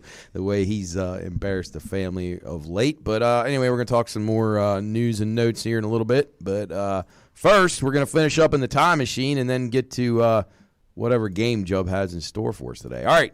I think it's birthday time. Oh, my goodness, it's birthday time. Birthday song and Kissel coming up. Yes. Hey, all right, so we always say it here.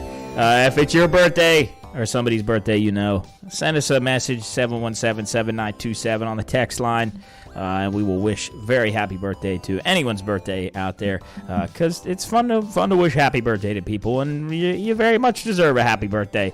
It's a month away from mine, so hopefully we'll be here doing it, rocking the suburbs here down at the studio. But if it's your birthday or somebody's birthday you know, happy birthday. We love you very much here at the Pine Room Studios, here on the Watchdog Radio Network. Who we got on our list this week? All right, we got Bob Vila, the legendary builder. Bob Vila had that incredible home improvement show that was on TV for years. 77, Bob Vila. Lionel Richie is 74. John Goodman, 71. Nicole Kidman, 56. Allison Krauss, 56. I don't know how to say this dude's name, but Tom Wallachia. He played Joggin Hager in Game of Thrones. Oh, yeah, he turned 50. And then Frankie Lampard of Chelsea Football Club turns 44. Deceased birthdays. Scipio, the Scipio Africanus, he was the Roman general. Martin Landau, Olympia Dukakis, and Danny Aiello. Ooh, good birthdays this week. Good birthdays. Isn't this from Home Improvement? The Tim Allen one. The Tim Allen grunt. But like Bob Vila did like this do-it-yourself show that was actually not like a show, but it was like actually like a do-it-yourself type show. It's pretty cool. No, DIY. This Old House. It was cool. All right. Well, go check that out. Happy birthday to everyone's birthday out there. Hope you had a great time. Hope you're having a great day here, rocking it on a Tuesday afternoon. Maybe you're going to go get a birthday cake or some ice cream or something delicious and delectable for your birthday. And Dairy Queen ice cream. Yeah. Enjoy your birthday. Happy birthday from all of us here in the Pine Room Studios. Good ice cream cake. That sounds good. Yeah. Those are always good from DQ. Even if it's not your birthday, you can still go get one. I think that fudge with like that little like crunch in that it. Crunchy, that's like stuff. The greatest thing in the world. And here's not the greatest thing in the world. Yeah, depending on how you look at it, this could be the best or worst day of your life. So, weddings and divorces here today on the Pine Room Podcast. June 20th in history. James Naismith, 1894 basketball inventor. He invented basketball. He threw the ball in the basket, and thus the sport was born. He was born in He was not born. He was wed in 1894 to Maud Evelyn Sherman in Springfield, Massachusetts. William Faulkner, the author, 1929, he was wed to Miss Estelle Oldham at College Hill Presbyterian Church in Oxford, Mississippi. A great friend to all of us and somebody that we very much appreciate his work. Alec Guinness. 1983, or 1938, he weds actress and artist. I've never heard this name before. Marula Sylvia Solomon. Marula. I like it. 1938. 1938, he got married. May the force be with him. Yeah. These are not the droids you're looking for.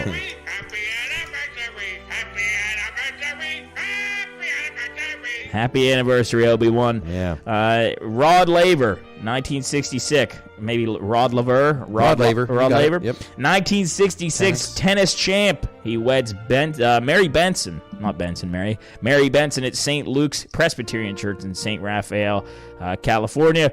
Johnny Carson. 1987 marries his fourth wife, Alexis Moss. And then our final marriage of the day, no divorces. Larry Flint, 1998, magazine publisher Larry Flint. He is 55 when he married his fifth wife, Elizabeth Barrios, and that was be his final wife until he shut it down. So happy anniversary. Yeah, he's got it better than me. Just always brightens up the day. Kissel. Beautiful. Always brightens up the day. And then another thing that we talk about, which could be worse than divorce, death, or maybe a little better. Depends on how you look at it, I guess. Here we go. Louis the Pious. He passed away in 1840. He was the Holy Roman Emperor. Yeah. He died at 62. Made it quite a while all the way back in 1840. That's pretty good. Average age then is probably 30-something. Manuel Belgrano, Argentinian politician and military leader who took part in the Argentinian wars for independence, created the flag of Argentina. He dies at 50. Cool flag. Bugsy Siegel, Chris's boy, American gangster who created casinos in Las Vegas. Man. Wouldn't be around without him. Definitely not. I know Coach would be very disappointed if he weren't. He didn't do what he did. He was shot dead in Beverly Hills. He was sitting on his couch and they gunned him down. A sniper. He's a pretty classy looking dude. He's got a little bowler hat on. Looks like, and he's got a look in his eye like he hated that nickname Bugsy too. His name was Ben. Let's see. I'll see if I can figure out his real name. Let's see. Bugsy Siegel. He was originally Benjamin Siegel, mobster, American mobster. And then we have on this list Jack Kilby, 2005. He passed away. American electrical engineer, Nobel Prize in Physics in 2000. Handheld calculator inventor in the integrated circus. Wouldn't be doing much math. At least I wouldn't without a calculator. Dies at 81. Made it a good long while. And that's for notable deaths. That is the last of our list. Well, we got some breaking news to report out of Clearview. This is not a death report. Should I play happy music or sad music? Sad. Jeff on the shelf. He won't be making the show tonight. I should just crank He's sick like your dad. Oh, you guys must have something going on up there. It's a pandemic in Clearview. Stay clear of that place. I actually was sick. I don't know if I was sick, but the day after the beer launch party, I was feeling a little. That might have had something to do with rough. the 6 kegs you drank. My throat was hurting and coughing a little bit, but I've recovered. Well, you're a young buck. These other guys are struggling here, so hopefully they get it together here soon. The Soup really wants my dad to try this immunity. Yeah, shot. I like how he said put a hoodie and sweats on and go out he said for a walk. Go like get 85 yesterday. My dad's really going to go out and do that. It might work. I don't know. I'd probably try it if I had to, but Soup's a witch doctor. He's got him and my brother got those weird remedies for things. Yeah, so they can. Yeah, All right. Well, let's get into a little bit of game show here. We're going to be talking some music. We're still in the time machine, so you might as well be talking a little. Oh, that's right. Yeah, we got this first. The music game. Yeah. Here's a little game show. Keep the vibes up, get away from death, and we're going to go into some games here. All right, we do this all the time. We're back to our roots this week. We're going to go the top songs of the week because we made it a good distance. So we're going to go the top songs of the day, this day in history. So we're going to start from 2021. The top songs of the week or of the day at the time, starting in 2021.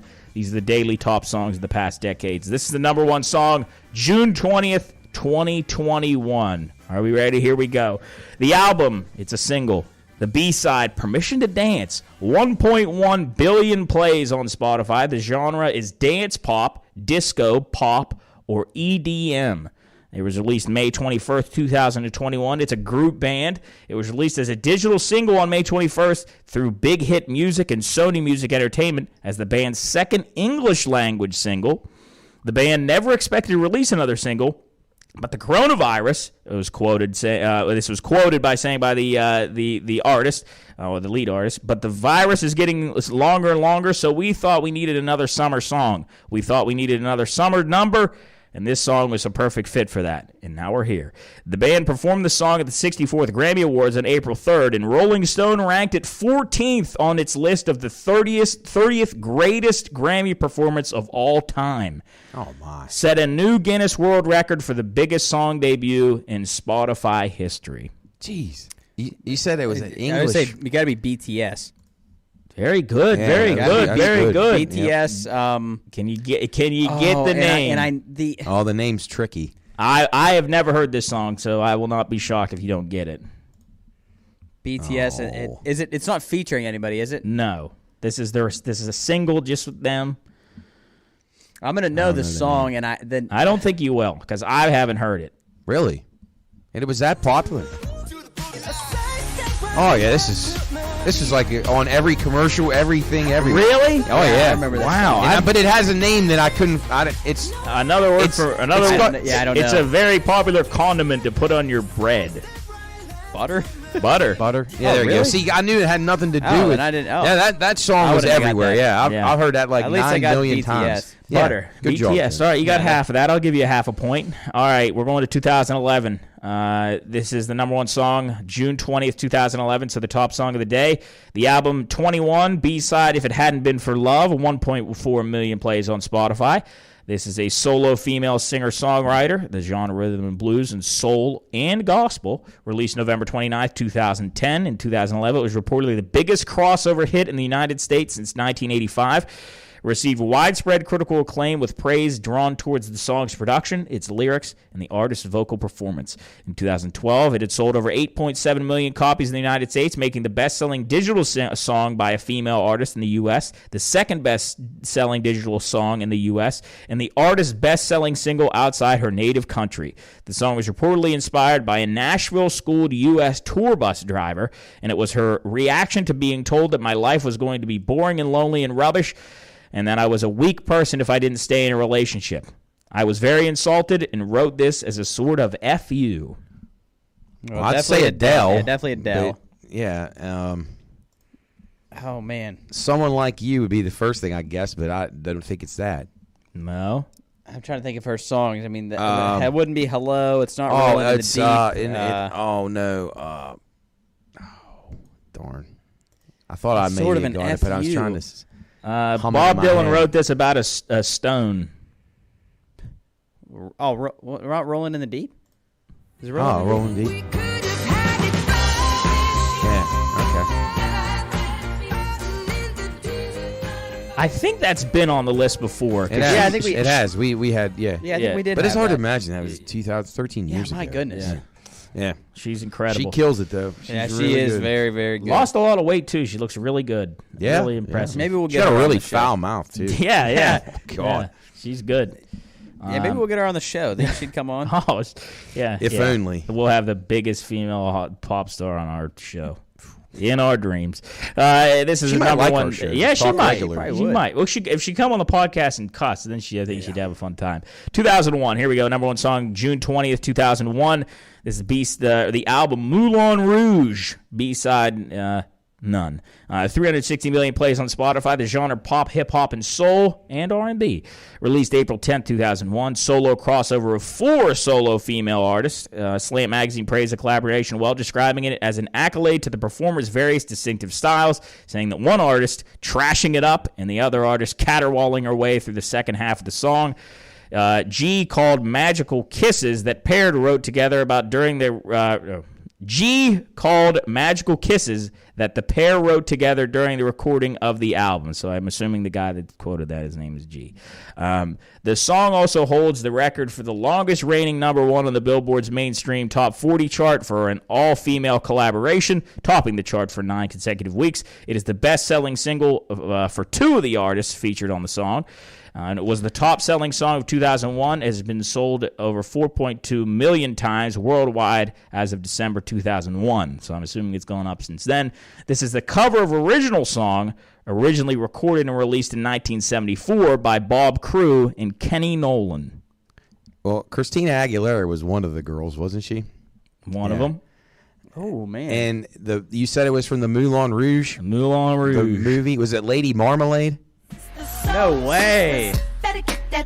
And that's who Missy Elliott. Who else was it? Christina Aguilera, Lil Kim, Maya, and Pink. Oh, okay. Yeah. It was Lil Man, Kim. Okay. good job, Matt. Yeah, good job. Nice. Lady I forgot Marmalade. Pink was in there. Jeez, Yeah, that was I her know. really early days. I know. 2001. My goodness, I didn't even realize. Yeah, that was from a movie. That's how. What movie was it? It's called Moulin Rouge. Oh. And then here we go. We got three more. I'll ramp it up here. This is number one song, June 20th, 1991. The album Spellbound. B-side shares the same name of the song, but is called the dub mix. 62 million plays on Spotify. The genre pop and R&B. Released April 24th, 1991. And this song was her first ballad released as a single, following the 6 up-tempo singles from her debut. And it was viewed as a rather risky strategy in kicking off her second album of new material, Spellbound. But the decision was vindicated as it was warmly received at retail. Lyrically, the song is about the desire for a lover who will give their relationship its all. At the time, it was the longest-running number one since Madonna's "Like a Virgin," as it spent 6 weeks at number one during 1984 and 1985. And relatively recently, Nicki Minaj used the strings piece from this song in her song "Grand Piano." The artist had served as a judge on the popular TV show American Idol in the early 2000s. Whew. It was a girl, I'm assuming. It is a female artist. Oh man, early 2000s. Paula Abdul. Paula Abdul. Yeah, Paula Abdul. And then the song would have been, oh boy, yeah. What do you? I'm trying to think of any Paula Abdul song. Opposites attract. There's an old band that had a song 2112, or an album 2112. Chris would get this because he knows that band or that band. I'll play it for you. Ooh. Rush. Wow. Yeah. See. Oh yeah. Good call. Rush. Yeah. Paula Abdul. I'll be honest with you. I know maybe one song from Paula Abdul. Yeah, I didn't even really. Yeah. All I knew is she was the really nice judge on American Idol. She's all right. And then this is a unique one here on the list, 1981. This is number one top song of June 20th, 1981. The album Long Play Album, B-side 1980. 24 million plays on Spotify. The genre is disco and novelty. The first of this style ever on the list. It's a song medley issued in January 1981 by a Dutch studio group. Features 10 extremely successful songs of the same era, and the origin of this single was the Netherlands, where numerous bootleg disco singles were floating around. The song also became a huge success in the UK, where it kicked off the craze for medleys. It features songs like Sugar Sugar, I'll Be Back, and Nowhere Man. I have no idea. I got no clue. It's I've never heard of this ever in my life. You never heard of the band? But I've heard of the songs inside the medley. I'm trying to figure out a Dutch band that I would know. I have no idea. I can't even come up with a Dutch band.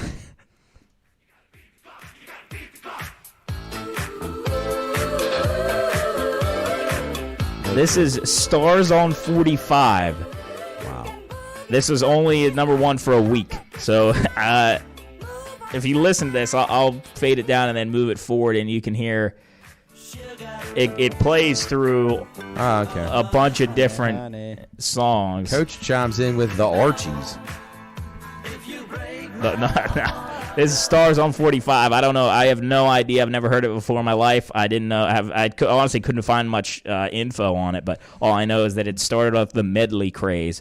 Yeah. And then the last one on the list, and I'm sure that Coach and Chris will be able to get this one. Matt, pretty good chance here. 1971, last one on the list. Number one top song of June 20th, 1971. The album Tapestry. In B-side, I Feel the Earth Move. 157 million plays on Spotify. The genre pop April 16th, 1971 was when it was released. This is a female singer-songwriter from New York City. The lyrics describe the blameless end of a loving relationship. Music critic Dave Marsh, Randy Marsh's brother, saw implicit feminism because the woman left the man. Marsh also remarked on the maturity of the theme. Music critic Robert Christogal wrote that if there's a truer song about breaking up than this song, then the world isn't ready for it. Tony Stern told author Sheila Weather that she wrote the lyrics in a single day after a relationship with James Taylor. Has been featured in several Hollywood films, including Fandango, The Lake House, and Invincible, and is ranked at number 469 on Rolling Stone's list of the top 500 greatest songs of all time. Dropped in the 2010 version, but updated is number 310 in the 2021 version. Coach says Diana Ross. That is not correct. Is it Carole King?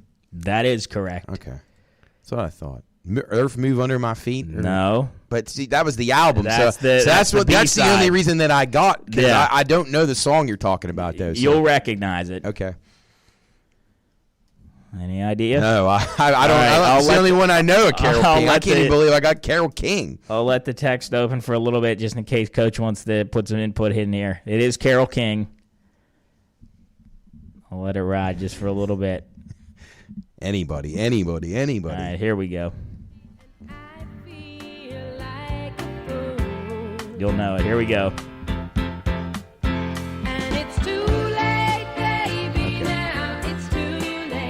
Is that what it's called? Too Late? It's Too Late.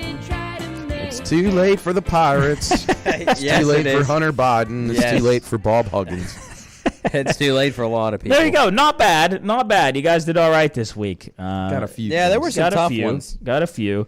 But I think we narrowed it down to the next segment when we come back after the break. We're going to be going into the cryptid territory. Ooh, spooky monsters. They're up on our Monsters. Instagram story and Facebook. Yeah, All go right. check them out. And Can't wait for this. You can get a prelude Stay of what tuned. they are. Get loaded, people. Here we go. Get a Pine Room Lager and get ready to break these cryptic ciphers that Chubb's going to have for us. Spooky. All right, it's the PRP on the Watchdog. We're going to take a break. We're going to come back, do our little game, do some news, and then if we have time, some Pine Room screen talk, get some shows in the mix. It's the PRP on the Watchdog.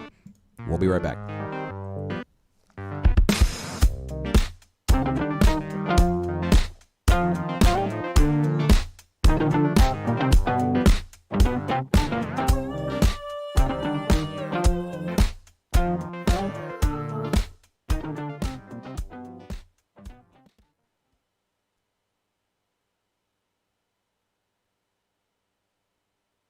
The Watchdog is FM 98.1, AM 1600 WKKX Wheeling. This is ONN. I'm Kate Burdett on the Ohio News Network. A construction worker was seriously hurt after being struck by a vehicle on an interstate near Cleveland this morning, and police are looking for the driver. ONN's Dave James reports. ODOT Press Secretary Matt Bruning says it happened on I-90 in Westlake, about 12 miles west of Cleveland. A construction company was setting up a work zone at the time. The worker was hospitalized in serious condition. The driver continued on in what is described as a silver SUV, most likely a Honda. Westlake police say it should have a damaged passenger side door mirror as well as passenger side front damage. Dave James, ONN News.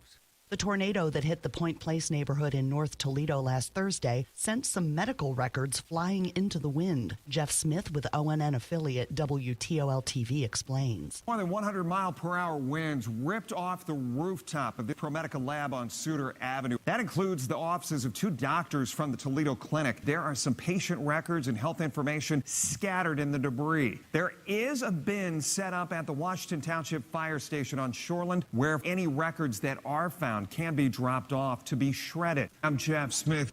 And President Biden's son has agreed to a plea deal with federal prosecutors for a felony gun charge. A court filing shows Hunter Biden will plead guilty to 1 charge of gun possession and 2 tax misdemeanors. I'm Kate Burdett on the Ohio News Network. Stand by. You're back to live and local programming in moments on the Watchdog.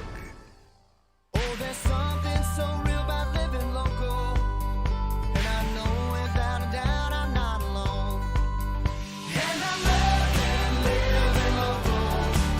There's nowhere else I'd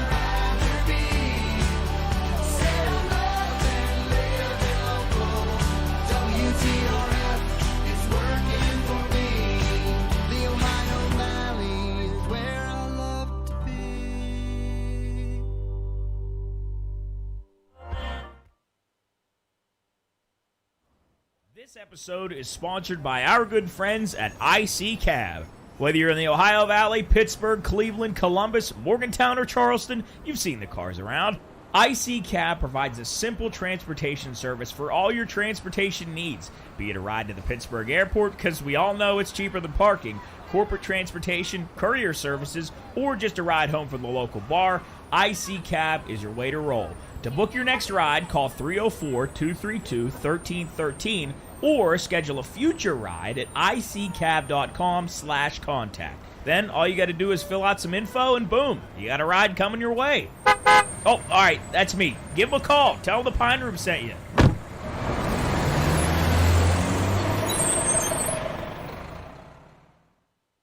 Hello, everyone. From the Watchdog, I'm Darnell Foster with a look at your local weather forecast for your Tuesday.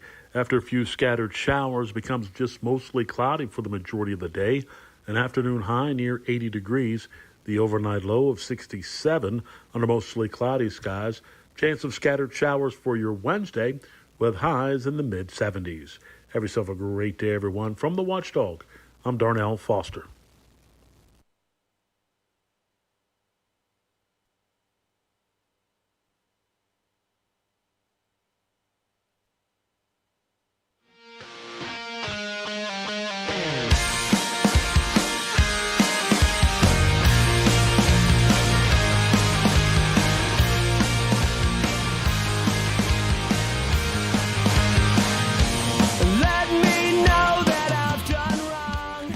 It's the dirty little secret. It's the PRP here on the Watchdog.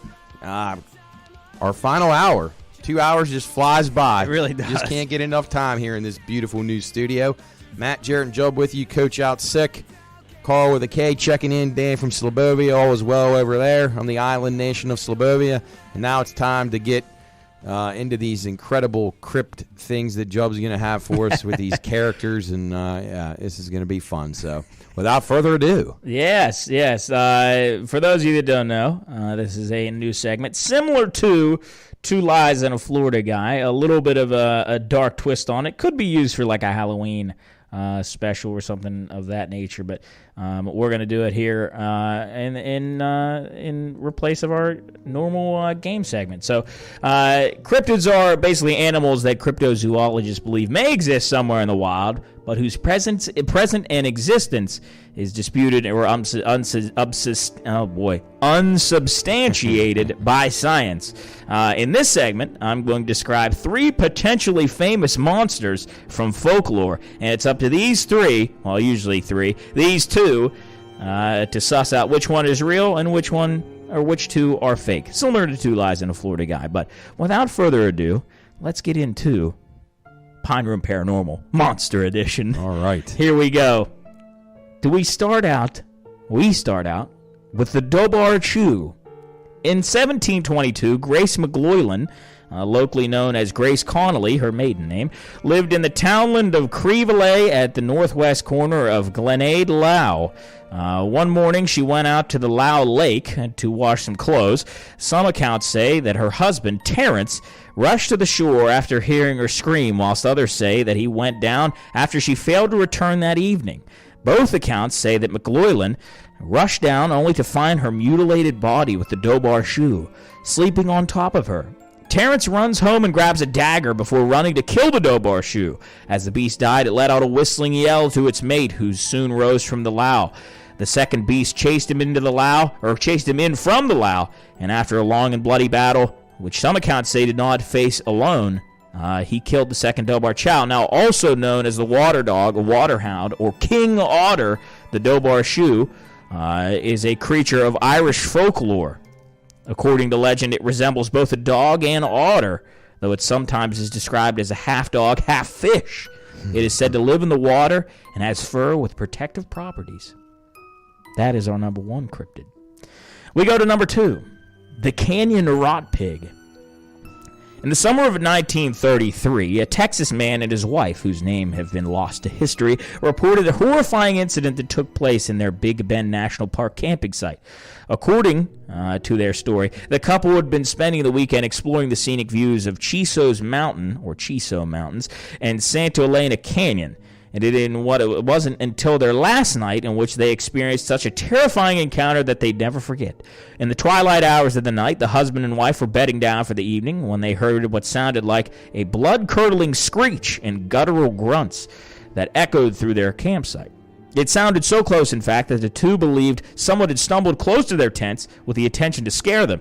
However, upon inspection, the husband reported that there was no sign of anyone near the area, but assuming that it had been a coyote or a mountain lion in heat, the two attempted to finish their last night in peace, and it wasn't until a vomitous stench, in quotes, entered the couple's tent, causing the wife to retch violently as the husband proceeded to investigate the area once more. From his recount, he claims to have seen a 10-foot-tall, swollen bipedal pig.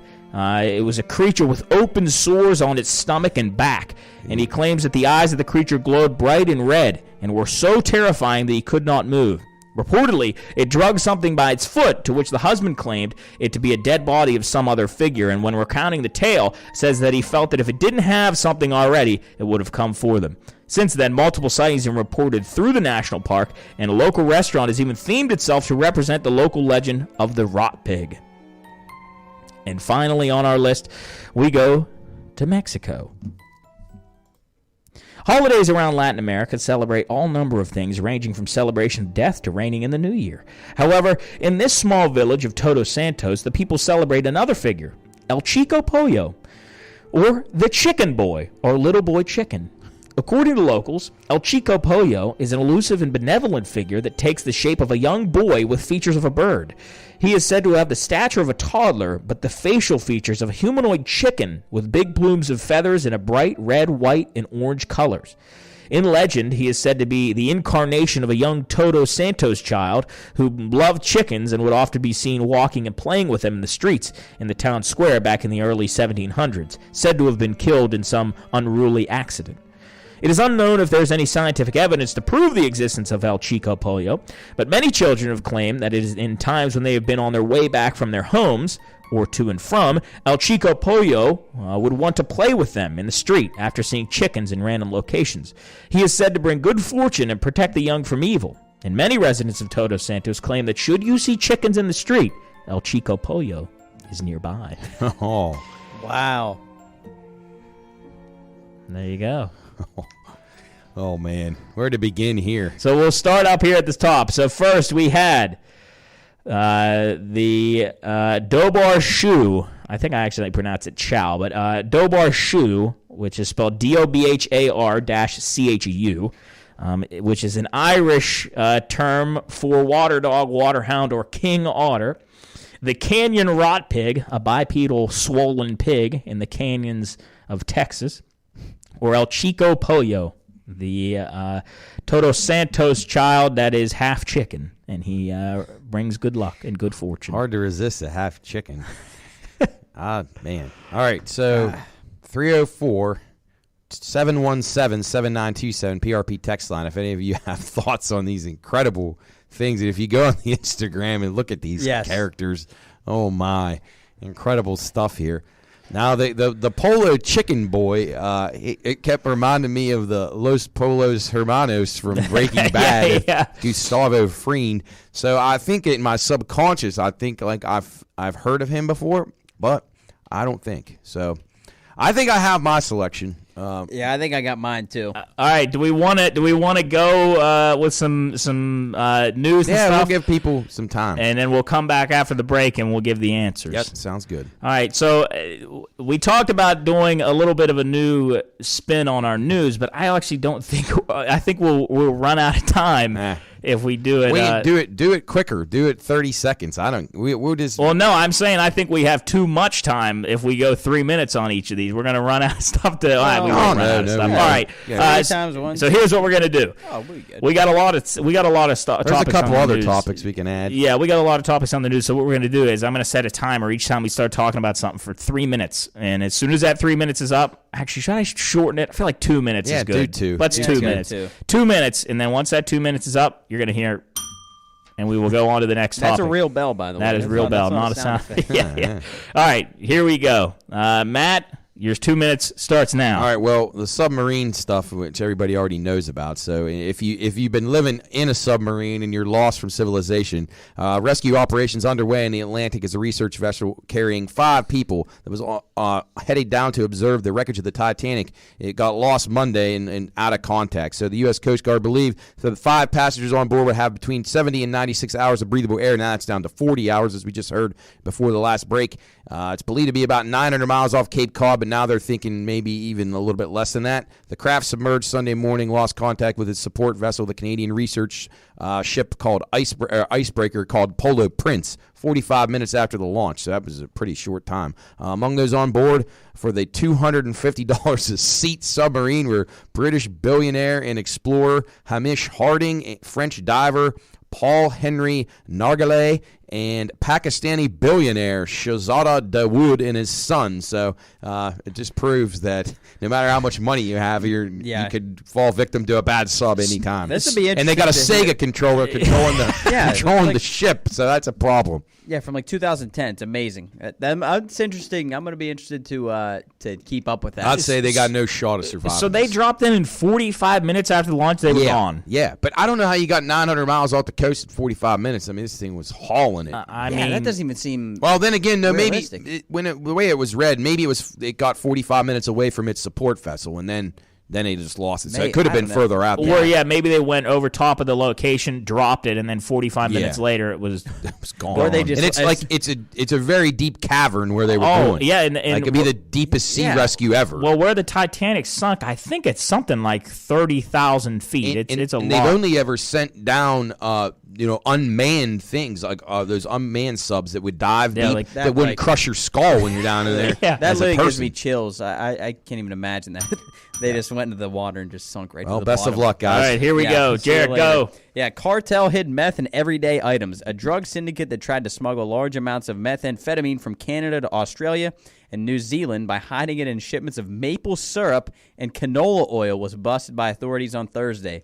Officials from all 3 native nations involved worked together for more than 5 months to unravel the elaborate scheme that was worth billions of dollars.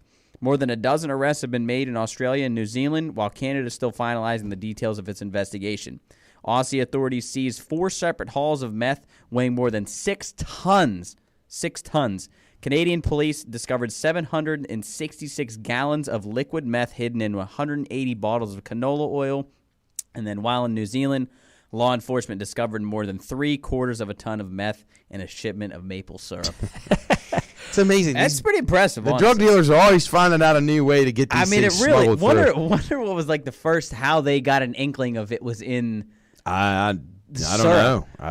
Somebody poured it on their waffles one morning and was some meth. Little Timmy was kicking. Little Timmy went to school a little over there. Mrs. Butterworth, and I got man. He was like an F student, and he was like a D grade, F grade student, and he didn't want to go to sleep at nap time.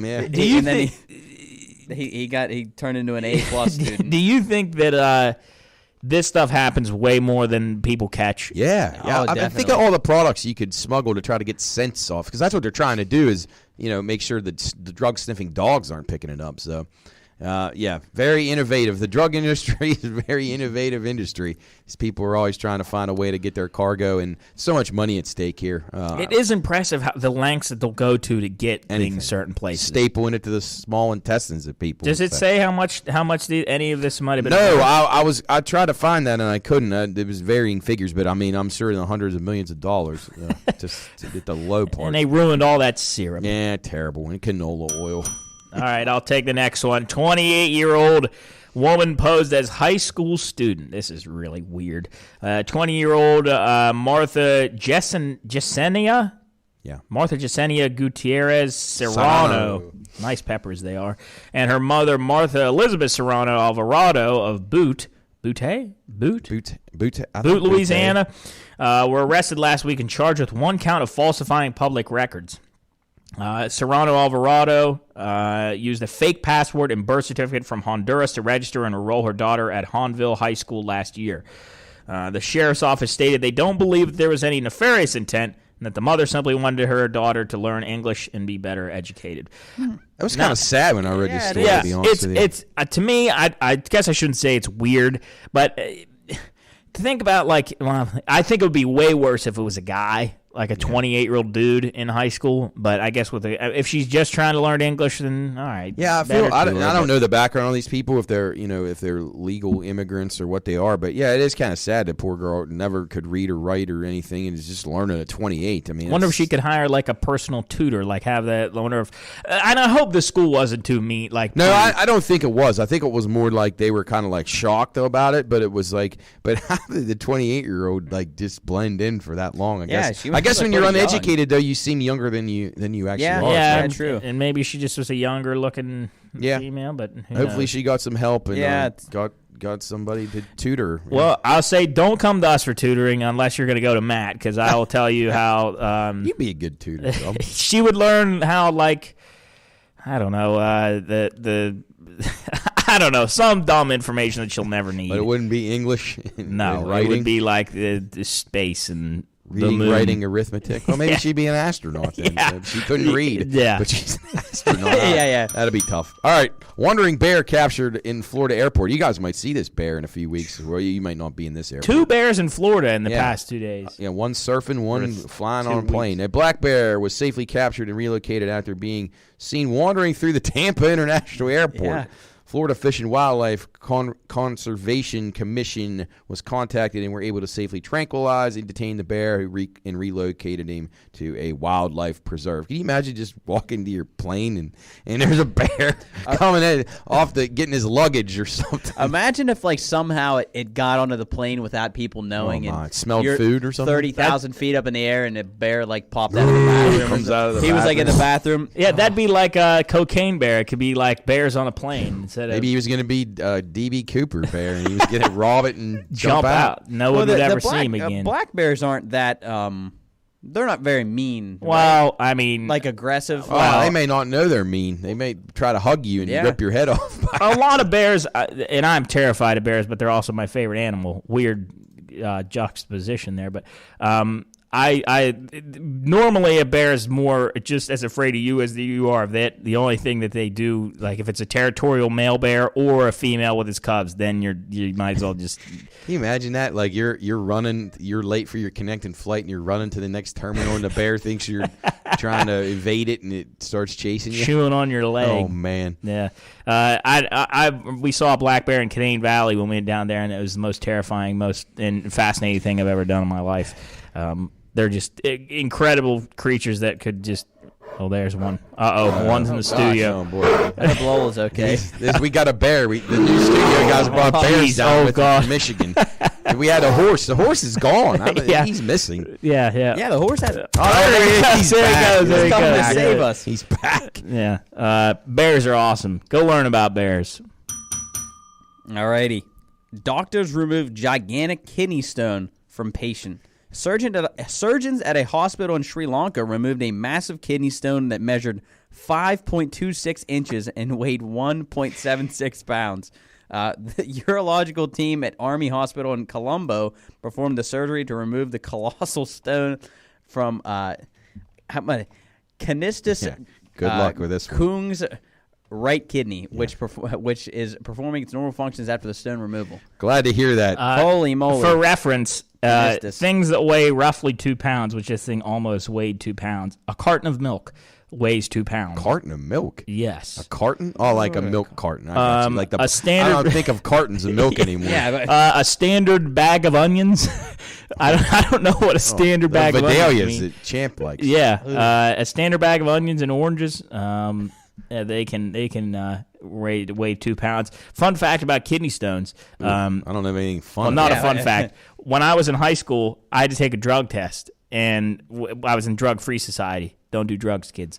And you had to give a urine test. Right. And I remember I handed my sample to the lady, and she goes, "Is this yours?" And I said, "Yeah, it's mine." She goes, "I'm telling you this right now. Judging by the color of this, you're going to have kidney stones by the time you're 20. And I was like, diagnosis. I was like, good Lord, it was bad. It was. You haven't had one yet, have you? No, I've been drinking water since. I don't drink much pop since. Yeah, since you told me that. You don't want those. Yeah. I never had one, but I've hear they're excruciating. I can't imagine. Would you rather have them just pulled out of you or try to pass them? Well, if it was this size, oh my gosh, it was a surgical route. But no, I'd try to pass it. I'd be stupid. Go get hopped up on. You don't think you could get a 2 down, 1 out? No, that's gonna be no. All right, I'll take this next one. This is a little. The last point on this has a little bit to do of me, but hopefully not That's too much. it, Yeah. Man arrested for pushing tourists into ravine. It was not me. A Michigan native who has been identified as Troy Bowling has been arrested for allegedly pushing 2 American tourists over a ravine near a castle in Germany.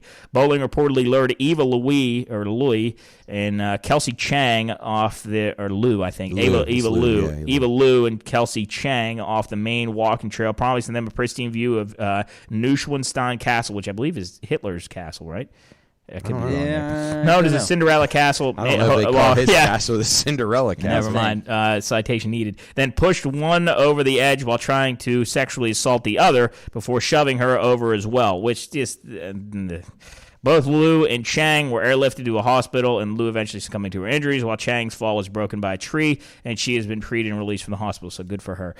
Bowling had been staying in the town of Oberstdorf and was in the county on a tourist visa, was described as a quiet young man who enjoyed playing Dungeons & Dragons. We're not all murderers, I'll tell you that much right now. I love how they put that in the article that I researched. Yeah, okay. And I looked like, because usually when I write these up, I'll check different points of reference, like different papers or something, and they had that in every one of them. Why? Like that was maybe they think that, see, that's like slander to the exactly. Dungeons and Dragons. There's no people. reason for them to. So if you play Dungeons and Dragons, you're gonna shove somebody that's off like saying, well, he was a young man that drove a Volvo. Yeah. Okay. Well, they probably think that that's like maybe the reason for it. Oh yeah, he lived a sheltered life, and he couldn't find a girl, so he had to throw one over. He shoved somebody off a cliff in Dungeons and Dragons, so he wanted to do it in real life. Yeah. In the movie that just came out, did you watch that, Jub? No, I haven't seen it yet. I'm so disappointed in myself. Jub, that is not Hitler's castle. That's Hitler's castle is the Kranzberg. I figure when they named it Cinderella Castle, it probably wasn't. Probably. Well, he called it the Eagle's Nest. So. All right,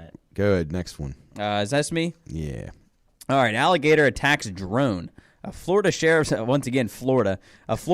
office shared a recent video of an underwater drone being attacked by an alligator during a training exercise. The Lee County Sheriff's Office said on the Facebook post that its Marine unit was using the drone camera for training in Fort Myers when the drone caught the attention of a nearby gator. The video shows the gator swimming up to the drone before biting onto it and thrashing around in the water. See you later. Yeah, alligators, they go there are probably some animals that don't go after everything. Alligators are one of the animals that I feel like just go after anything that moves. Do they do training exercises in water where there's alligators? I guess they probably could, because they'd have to at some point. Like a river, like when the you remember that one time that Value Jet plane crashed in the Everglades and they were searching for bodies. They had to have guys diving in there. Or like if a car goes, alligators ate half the people. But, I guess that goes to show that whatever location they're in, a drone might not be. Can you imagine that? Going out to work. Oh, we're doing a diving exercise today. Well, when I read this, it says alligator attacks drone. I don't think of drone as a water. No, I know. And I was like, did this thing jump into the air? It was almost like a drone submarine type thing. Yeah. You can see it. That's what I first thought too. Like he jumped up and he's got like it an out 8-foot. Like it came down to like 3 feet from the water, and he jumped up and ripped it. Yeah, out. They do that. I'm watching the video right now. He just swims up to it and he grabs it, and then he does his roll. He did his roll. death roll. That's usually it. Once you get in that, shut it down. That's why I'd take much of any animal before I'd get in the jaws of one of them. Don't swim in the Everglades. No, God. Driving through Alligator Alley is quite intimidating. It is. Just along the side of the road. It is like, my God, if you're texting on Alligator Alley, you're an idiot. Because if you lose control and you go through one of them fences, it's over for you. Well, and it's not like there's anything around either. Just one gas station. You're not going to get help. So. Yeah. All right. On from alligators to the world's tallest poison ivy plant found in Canada. An Ontario man discovered the tallest poison ivy plant on Earth after discovering a 68-foot tall vine while walking through a wooded area. Robert Frederick of Paris told Guinness World Records he noticed the vine a few times and then decided to measure it and get the recognition he deserved. Frederick was left with a rash on his hands, arms, and face and stomach, but is now the world's world record holder for his efforts of finding the tallest poison ivy plant. Now, this reminds me of a story of when you guys burned those vines at your house, and you guys all got poison ivy over your face. Yeah, that's what I was thinking of. Yeah, I don't know. Climbing a tree. I think we've told it on the podcast, or I don't know what we told it on. One time years ago, my dad and I burnt these logs with poison ivy vines on it, and it got into the smoke. And you guys had it was like a big thing, because I was out of town, and I remember Chris was there. Yeah, it was a bunch of us. And I think Coach Nardoni was there. He was there. I don't remember. I think we cut a tree down, and it was like we needed help, and a bunch. I remember of guys, seeing Chris a few days later. He looked like a cyclops. His one eye was. Yeah, like I remember shut. being there, and the smoke never hit me. But I remember my dad calling off work, which he never called off work, even when he was sick. He didn't. So what they did, work. folks, is they burned the vine that was on a tree. They didn't realize it. And you don't think of poison ivy as these big, thick, like hairy-looking vines, and that's what they were. Yeah, and it got into the smoke, and all of us were a mess. Our eyes and it's making my eyes itch right now. That was horrible. Yeah, it was horrible, really bad. Yeah, be careful what you burn. If you see vines on a log that you're burning, just don't burn it, because you're gonna be feeling rough when you get up in the morning. Your eyes are gonna look like don't do drugs and don't burn poison ivy. Don't All right, do that. Well, the last one on the list, which kind of leads us into our monster segment after the break. Maybe they were, they didn't get much luck from El Chico Polio, but 2 Americans found dead in Mexico. This is something that I think was kind of one of the when we first started on here. Those people that went to Mexico for that surgery. A reoccurring theme. Yeah, 2 Americans were found dead inside their luxury hotel room in Mexico on Tuesday. First responders entered the room and found the pair in their mid-30s dead on arrival. The suspect causes inhalation of gas, which has been a common cause of death for many Americans in Mexico in recent years. The discovery took place at the Hyatt's Hotel Rancho Pescadero on the Baja Peninsula south of California. Newly discovered information confirms that the couple had been hospitalized days before death with apparent food poisoning. Now, I don't know the scenario surrounding this, but inhalation of gas is a normal thing? I don't know. I don't know if it's carbon dioxide issue or in the hotel, but it was like they had been sick already, and they go and they think they have food poisoning. It obviously wasn't. Yeah. So I don't know. But thing about Mexico, you just don't know what kind of story you're going to get from the authorities. I mean, if they want to hide this and make something up and make it look like it wasn't somebody getting murdered, then they can. So. I don't know. I tell you, people going to Mexico, I know those resort areas are mostly safe, but we had to find bodies outside of those right on the news one time. So we were talking about if you saw that, then can you imagine how scary that would have been? Yeah, if you happen to stumble upon a guy burying a body, you're done. You better take off. You better to him. Book a flight the next day. Yeah. Well. Traveling is dangerous these days. Very dangerous. Sadly. Especially as you guys get ready to go on a cruise. Oh, yes. Yeah. Sometimes honestly, this is not a slight to like people and their culture. Sometimes you look off the boat and you're like, this might not be a place where I want to get off. Right. Like it just does not look sometimes safe. It is a little. Sometimes it's beautiful though. No, yeah. Most of the time, scenery's got to be great. So there we go. That wraps up our news. That was over. That was good. That was perfect timing. Yeah, we got through. We're real quick, Joe. How many do we got? Like we got a minute. Seconds? We got a minute. Okay. So, what's your thoughts on the Bob Huggins situation, Jarrett? I still can't believe that he thought he's in Pittsburgh. He thought he was in Columbus. I mean, he had to be loaded. I feel like the guy was trying to get in trouble. Yeah, it's an unfortunate ending. I mean, after that it has to be. Yeah, I mean you can't keep giving the guy second chances. I mean, he's an adult. He's got to start. The fact that there was nobody to drive him. And my thoughts is he figuratively speaking dodged a relative bullet.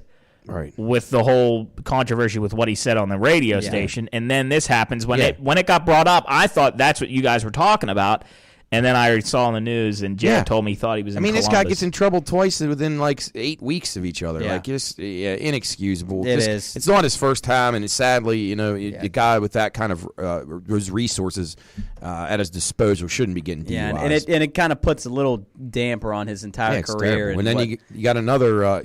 Terrible thing here with the Conor McGregor thing. I don't know though. Some of this seems like it could be made up. I still don't know if that's the girl was with real. him and friendly, and then I don't know. So we'll keep tabs on that. And then one other thing I wanted to ask you out briefly. This poor Olivia Dunn girl. Everywhere she goes, she's literally like a piece of bait in the water, and people just circle her. They won't leave the girl alone. I do feel. I feel bad for her. I do too. But she's made her brand and made herself money. I agree with that, Matt. But she. man, she's a person too, so you got to remember that. She needs to get, hopefully she has good security because that's the thing. These people put themselves out like that, and like, I know Jarrett used to talk about her, and I have no idea who she was. But then I figured out who she was, and you see people that think that, and Jarrett, you probably can elaborate this, people that think they can get close to these people as if they're going to become best friends or start dating her. Right, like you're immediately like, oh, you're going to say hi to her, and she's the one for me. Oh, okay, yeah. Like, she's probably got like 100 stalkers. So if you're not aware, folks, Livy Dunn, she's an LSU gymnast, and she's like the most marketable athlete in college history, and she's got the NIL money and all that kind of stuff, and she was like basically the richest athlete in Division I college sports. So, but she's like a celebrity. She's got commercials. She's How got many followers did you say she had? 4 million. For doing what? TikTok. Okay. Let me just. Right. No, she is a really good athlete. Like, she's a good gymnast. So don't take anything from her. And I give her all the credit in the world. But she's. I just worry about like girls like that are vulnerable. And there's the like Dungeons and Dragons guy. Like he tries to come to her meet and starts chasing her and hurts her. I don't want to see that happen. She was at why we brought this. So she was in Omaha last night, and they had cameras at on the College her World Series, with LSU. Yeah. So she. I mean, the media makes her into this giant star, and she is to an extent. But like, man, respect people's privacy. That's what we're trying to say. I agree. All right, that does it for the news and notes here in the Pioneering Podcast. We're going to take a break and come back and talk some shows, some new streaming, some things you want to watch. Job gave me a good one the other day, so I want to thank him for that. And then we're going to reveal the monster. Oh, after and the break. We got to rank our condiments. We forgot to bring that up. Oh, I couldn't do it Thursday. If you want to. We'll do it. Probably run out of time for all that. Right. Okay, there you go. Sneak peek. All right, it's PRP on the Watchdog. We'll be right back. Why? Just think about it. Why is the #1 selling brand of chainsaws not sold at Lowe's or the Home Depot? We can give you over 10,000 reasons. That's how many authorized local steel dealers you can find across the country. Visit one and you'll find a range of dependable gas and battery-powered tools, from trimmers to blowers. And you'll find service from experienced professionals. Real steel. Find yours at steelusa.com.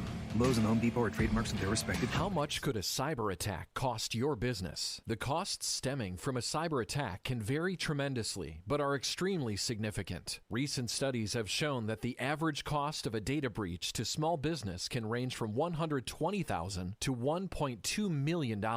In addition to financial loss, companies also suffer downtime, lost opportunities, and data recovery expenses that can all quickly add up. Could your organization survive a cyber incident? If you are unsure if you are doing enough to protect your data, reputation, and dollars from cyber criminals, contact the team at Omni Strategic Technologies today. Omni has the right tools and support to help keep your business protected. Call 304-242-7600 and schedule your free consultation today, or visit omniperforms.com. Omni Strategic Technologies, the only cybersecurity and advisory firm that the Watchdog trusts. Are you starting to question your gambling or the actions of someone you love? It may be time to talk to someone who understands. Call the Problem Gambling Helpline today and talk to a trained specialist. There's no judgment and no commitment. Plus, it's completely free and confidential. We're here for you. You are not alone. And remember, we all have the power to change. With the Problem Gambling Helpline of Ohio. Make the call today. Call the Problem Gambling Helpline of Ohio at 1-800-589-9966. Have you lost Ohio Medicaid? At healthcare.gov, you can find a low-cost, quality health plan. Do plans cover doctor visits? What about emergency care? And prescriptions? All covered and more. Plus, with the new law, 4 out of 5 customers can find a plan for $10 or less per month with financial help. Healthcare.gov is here for you. Enroll today for coverage starting the 1st of next month. Paid for by the U.S. Department of Health and Human Services. Need a new suit? Looking for a good book? Searching for a unique gift? The Ohio Valley's premier shopping choice is the Highlands. Find jewelry, hot new tech, arts and crafts, over 24 stores to visit. From Walmart and Target to Cabela's, Menards, Kohl's, and Old Navy. Plan a day out of shopping, dining, and entertainment at the Highlands. At the top of the hill off I-70. See it all online at hitthehighlands.com. Ready, set, go get your Toyota today.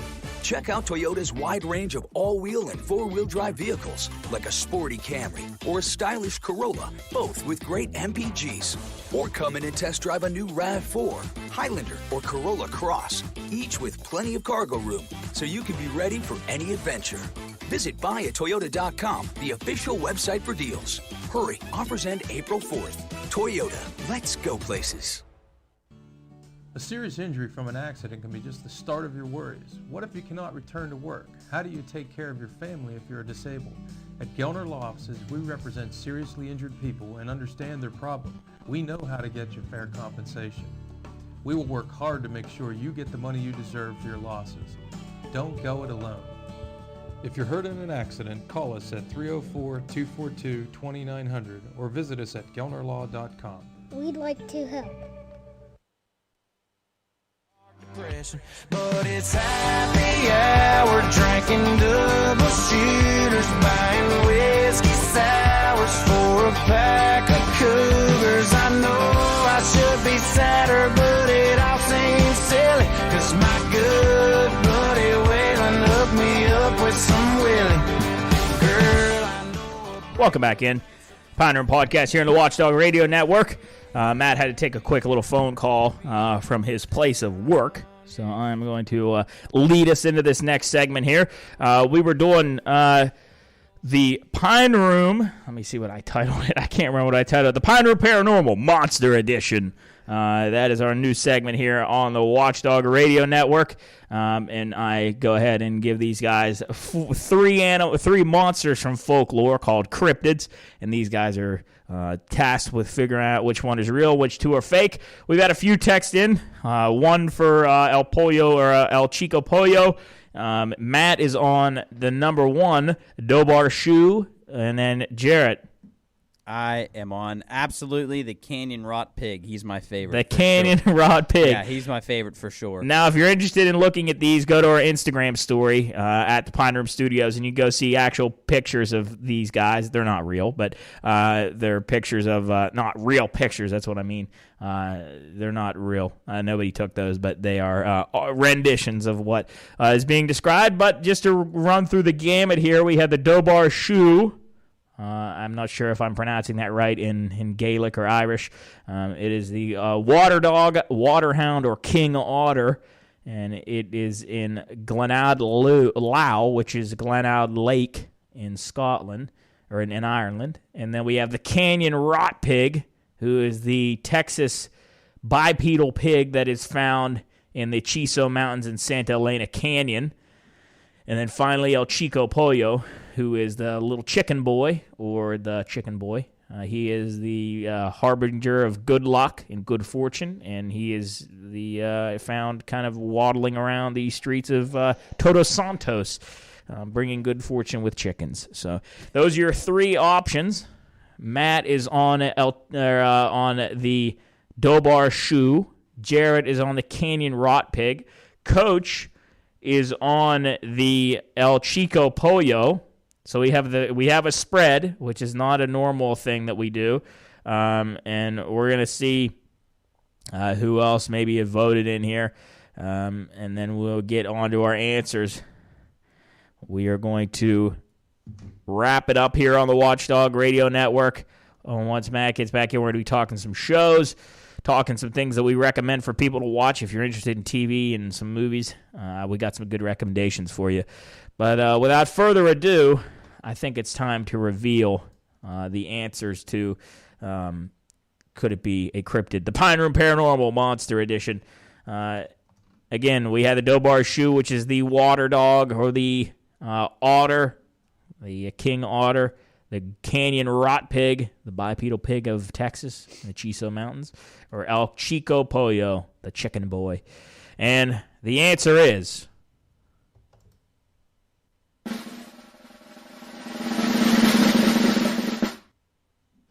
the Dobar Shoe. Oh, dang it. The King Otter of Ireland, the water hound or the water dog. He is the real one. It is not the Canyon Rot Pig. I really wanted the Canyon Rot Two Pig. times in a row you've really wanted to that aren't. Both of them are rotund.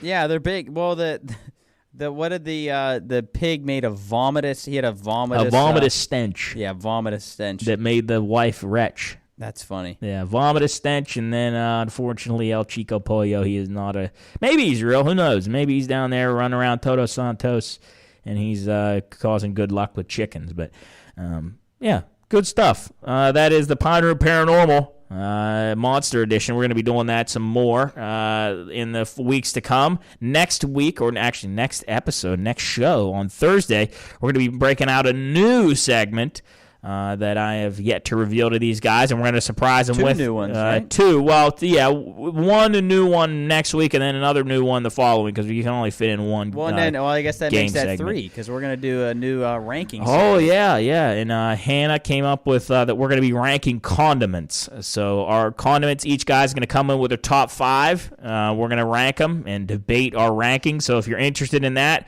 send a text 717-7927. to our text line. You can text in and give us your top 5 condiments, and you can send us an email if you want, reach out on social media, and then we'll add you to the tally when we come in here on Thursday and talk about our favorite condiments. I know my number 1. It's not even close. Yeah, I think I got my. I actually was thinking about it while I was driving yesterday, because it's kind of a difficult thing to come up with. I think we should do our top 5 and then have the worst. Top 5 and then the worst, and then maybe within the same show. No, you say top 5. Oh, and then you have your number 1 worst, or rank 5 worst. No, you do 1 to 5. So your best to your worst to 5, which is not your worst. So it's your top 5, and then you just have like your worst. Like you caveat it with the worst one you think goes on the list. Right. So we're gonna be playing that on Thursday. We're gonna be talking condiments. So if you got any input, send us a text, send us an email, send us a message on social media, and we will include you in our rankings. We're going to be talking some new segments on there. Then we're going to be talking, of course, going back in the time machine, all the regular stuff that we do here on Tuesday. Going to be catching up on everything. Hopefully, Coach is with us on Thursday, gets that call figured out, and then maybe we'll have some guests. We got the phone line back operating. Jarrett, you want to run down the gamut real quick of where people can find the beer before we shoot off for today? Yeah, let's get that up for us. I'm going to answer the phone here. One more time, I'll go through. If I can find our list here, because it's a big list. Honestly, it's actually kind of impressive. I also want to real quick. Sorry, I want to say that we usually I have a light in here that flashes when we have callers coming in, and we don't have that light anymore. So sometimes I miss if the thing's buzzing. So I got to get into the habit of looking at the phone. Anyway, go ahead, Jarrett. Yeah, so we'll run down right now. This is as of this morning. Where the beer can be found in cans right now. The 19th hole, Wanda's Bargain Barn, Dog's Den, Dirty Dog Tavern, in El Grand, yes, in West Liberty, El Grand Patron, Ellen Jack's, Figueretti's, Generations, Geno's and Gumby's on River Road, Woodsdale and Elm Grove, Kroger, Mount Deschanel, the Loading Zone in Triadelphia and Bethlehem, Pickles, the Pine Room at Ogleby, not our Pine Room. Which is actually kind of funny. It's cool that it's there. I think it's going in the Pine Room for $4.50, I think. Yes. We asked that yesterday. Quarter Deck, Ruttenbucks, Smith Oil and Warwood, Smoker Friendly at the Highlands and Wheeling Island, Spidell Clubhouse up at Ogleby again, Stag House, TJ's Sports Bar, and then the store in West Liberty. That's all the cans. Then on draft, which I still don't know if I like cans or draft better. I mean, I like both of them, but... Well, Coach originally said that draft was better, and then he had draft at the Cheese Melt, came back to the house, and I cracked him a can in a frosted mug, and he said that tasted better than the draft. So maybe it's just from place to place. I don't know. They're both good, so either way. Yeah. Then here again on draft, River City, Naughty Pines, Generations, the Alpha, the West Sports Bar, Taquiera 304, Ellen Jack's, the Cheese Melt, and then El Grand Patron down in Moundsville. So a lot of places that you can get it here locally. I'm sure a bunch more places. I mean, again, this is as of this morning, so probably a lot more are throughout the weeks coming are going to get a lot more More cans and drafts. Yeah, and then we want to stress that on Friday we are heading down to Kegler's in Morgantown to go promote the beer and launch it down there. And it's like our southern release. We're going to have a really fun time. Just going to party. No show, really. Just going to be down there and hanging out. Yeah, I think we might be doing like a podcast there. Maybe I'm not sure. Something we're trying to still figure out. And I actually think, did you just crack one back here? Yeah, I got one back here. And then Soup just broke some news to us. I think we're going to be doing another idea when we go down there before.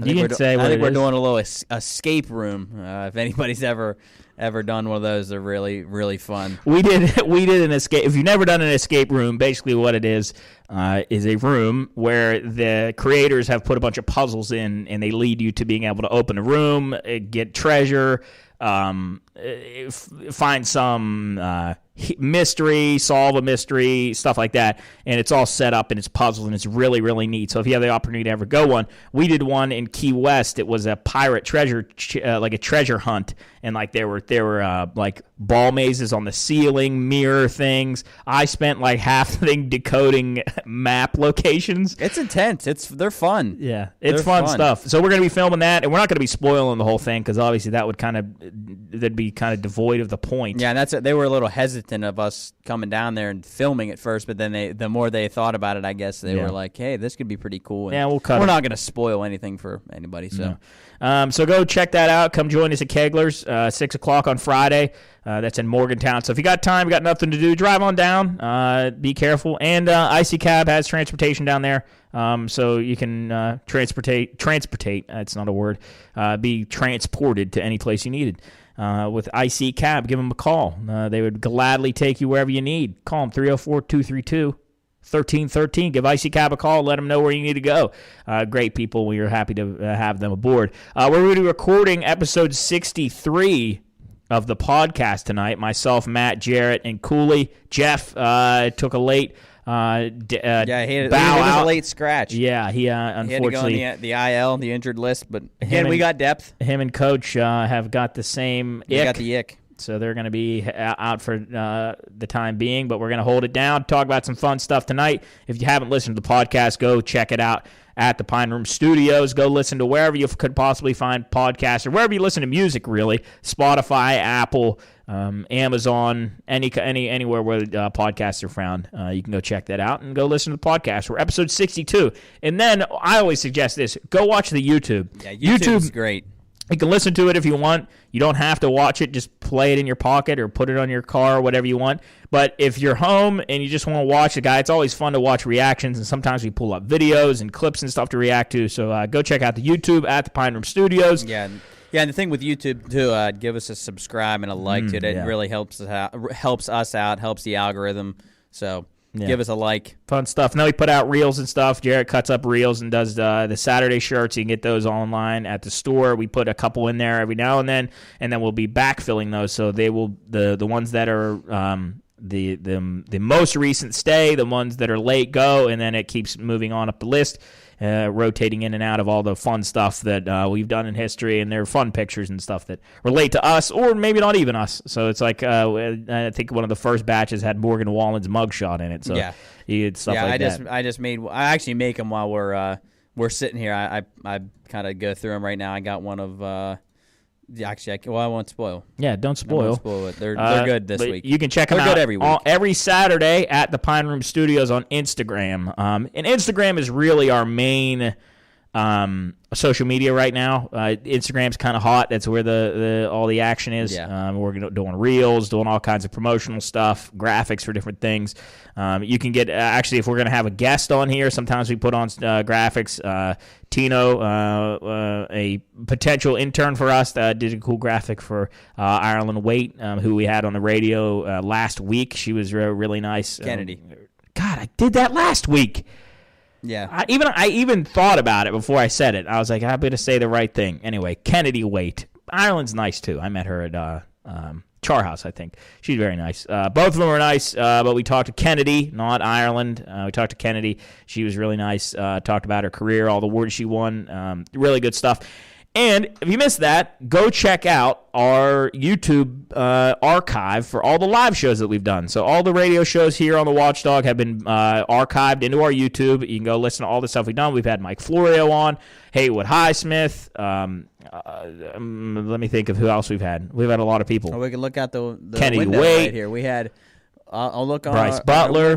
Bryce. We had Fee Mulkey, the Dalton Bolin. head coach of Baylor Akron Tumbling. Who else do we have? Ty McGeary was on. We had a bunch of people. We got our Wall of Fame. Actually, we can see through our window. So if you want to be on the Wall of Fame, do something cool, and then we'll get you on. Good stuff. But shows. I'm going to just get going here before Matt comes in. We got a couple minutes left. We mentioned this on the show yesterday. I always say this, Monday's kind of our intro show to the rest of the week, Tuesdays and Thursdays. But I've been watching a show that I'm now caught up on called Silo. It is a really, really, really good show. It just came out this past year, actually this year. It is a drama series. To what it's classified as. Right now, it's got an 87% on Rotten Tomatoes. It's really high for a TV show, especially new ones, because new ones have been kind of on the downslide. You can find it on Apple TV, and I'm just going to read you a quick synopsis of the little description here. I'm not going to spoil anything, but it stars Rebecca Ferguson, Rashida Jones, Tim Robbins, Harriet Walter, and a bunch of other names. Oh, and an actor that I haven't seen in a lot of films recently. If I can find his name here, he's a bit older. Will Patton. Will Patton. He has been in things such as, let me get his, in Armageddon.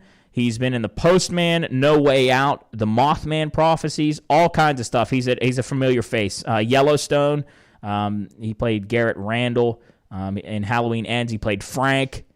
In Outer Range, which has 8 episodes right now, he played Wayne Tillerson. All kinds of stuff. Really good actor. He plays, let me think his name, Deputy Marnes in Silo. It's a really good show, though. I'm going to read the synopsis right now. So, in a ruined and toxic future, a community exists in a giant underground silo that plunges hundreds of stories deep. There, people live in a society full of regulations they believe are meant to protect them. And what you find out is maybe that's not true. There's some hinting to there's some drama going on behind the scenes. And it's very complicated for me to explain, but the concept is super neat. Go check it out on Apple TV. You can get it right now, actually for free. You can get a free trial on Apple TV. Not a sponsor, and they probably never will be. You can check out Apple TV. You can try it for free. I think for like 3 days, you get a free trial, so you can bust it out. I busted out in a day. And then my other show that I really want to recommend is a show that I can't believe does not have more buzz around it. It was released in 2002. It's a horror fiction series. It's got 2 seasons right now, and I can't believe I didn't hear about it in the first season. It's called From. This has got an even higher rating than Silo. It's a 92 on Rotten Tomatoes, 7.7 out of 10 on IMDb. 88% of the people that review this on Google like it. It's very interesting, very cool concept. It's kind of a different concept than something that I've ever watched before. If you've seen, what's the show on Netflix? Midnight Mass on Netflix. It's got kind of a similar feel to that. Their synopsis here: the residents of a small town struggle to find a way out when mysterious unknown forces keep them from leaving. It's a little brutal, so if you're not into gory stuff and like violence, I'd definitely hedge around it. But you can find it on MGM Plus. I didn't even know that was a platform. MGM Plus, right now you can watch now with a subscription on MGM Plus. A couple actor names in here I'll give. None of them actually are big name. I've never heard of a majority of these. Julie Matthews is played by Hannah Sheremy. Harold Perrineau, Catalina Sandino Moreno, Chloe Van Landershoot. That's a great name. Avery Conrad, Eon Bailey, David Alplay, and Pega Gafuri. Great cast and super cool show if you're interested. Check it out on MGM Plus. 92% on Rotten Tomatoes. Very good. Matt, welcome back. Hey, thank you. Right. Work calls sometimes. That's all right. We got a couple minutes left. I just gave my 2 show recommendations. You got anything? Silo. Silo's a big one. Fantastic. Yes. I really am high on this show. Hope it continues on the right track. You said it has a good rating already? Yes, 88% on Rotten Tomatoes. Yeah, I'm really looking forward to how that ends, and I'm thinking it will continue on for a couple of seasons. But I wanted to tell you, I had Invasion on my Apple TV list for a long time, and you mentioned it yesterday, so I started to watch it. Yes. Very good. Very good so I far. just started on the first episode. That's about aliens? Yeah, well, yeah, we don't really know that yet, but it's getting. I just started it yesterday. Yeah. I'm assuming so, but I really like it. And I'll tell you, I've been impressed with Apple's shows. Everything I've watched on there has been really good. So, and their platform, what I found about their platform, it's really clean. It's like it's sharp. I like the way, their all their series are shot. Yeah. I really enjoy the way they've done it. Very I got to good tell you, it kind of blows Netflix away. If you ask me. It really does. It really does. I've been really down on Netflix recently. Same. A couple things hit. I haven't found a lot that I like on there as much. Not like back. I still go back to Dark as being my top show on Netflix ever. Yeah, so. Dark's really, really good. A couple shows on, or a movie that's popular on. It's number one on Netflix right now. Extraction 2. I saw that preview for it. I saw the first one, and it was like if I remember right, I thought the guy died at the end of the first one. Spoiler alert! But the second one, I was like, I saw the trailer, and I didn't even think. I don't know. Anyway, not a big recommendation for there. Don't watch it. Yeah, there's a lot of bad shows too. I started watching a show called The Crowded Room too. On Apple as well. Pretty good so far. It's one of those ones that comes out every Friday. Yeah. So it's not finished yet. But so far, I got to get my show watching up. I haven't watched anything in a long time. What are you waiting on, the Belair game? I know, the Belair game. The last thing I think I'd watched Your Star Wars probably the Mandalorian, probably, huh? Yeah, probably was the Mandalorian. And probably was season 3 of the Mandalorian, which was back in March, I think. It was. I gotta get back up on my shows. Good movie recommendation is something I just watched. I think I mentioned this yesterday on the Monday show.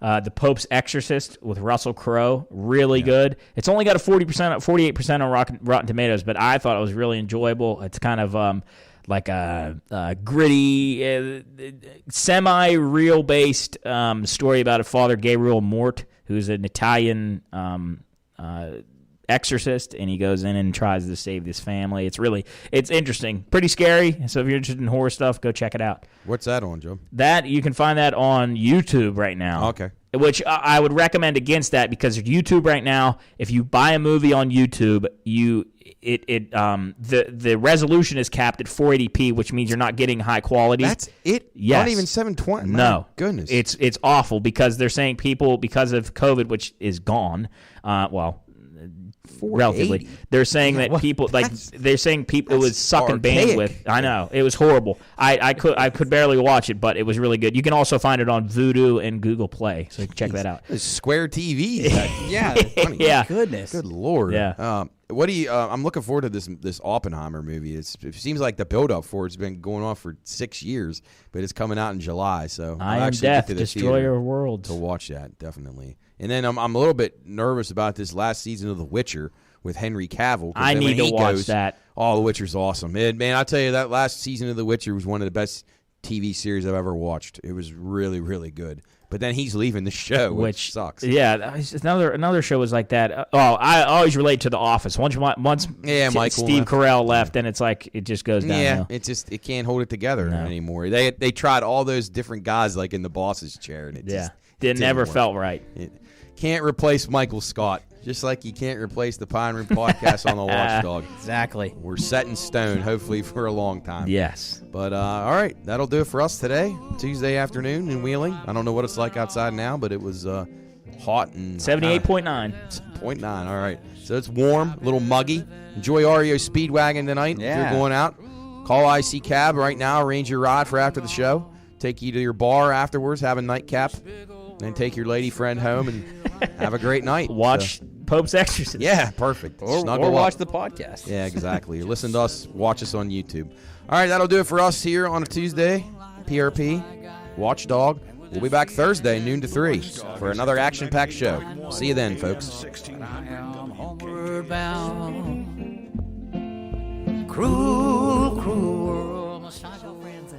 A race against time after a private submersible headed to the wreckage of the Titanic vanished. The U.S. and Canada launching unmanned robotic vessels to search for the group before oxygen levels run out. If the 5 on board are alive and stuck underwater, it's not yet clear how a rescue would happen. It would be an unprecedented effort to get to them 13,000 feet down. The Coast Guard believes the 5 could have enough air to last until Thursday morning. Captain Jamie Frederick says they're moving equipment into place in case a rescue needs to unfold. Some of the equipment that's coming is coming from the East Coast, but again, we're talking about very heavy equipment.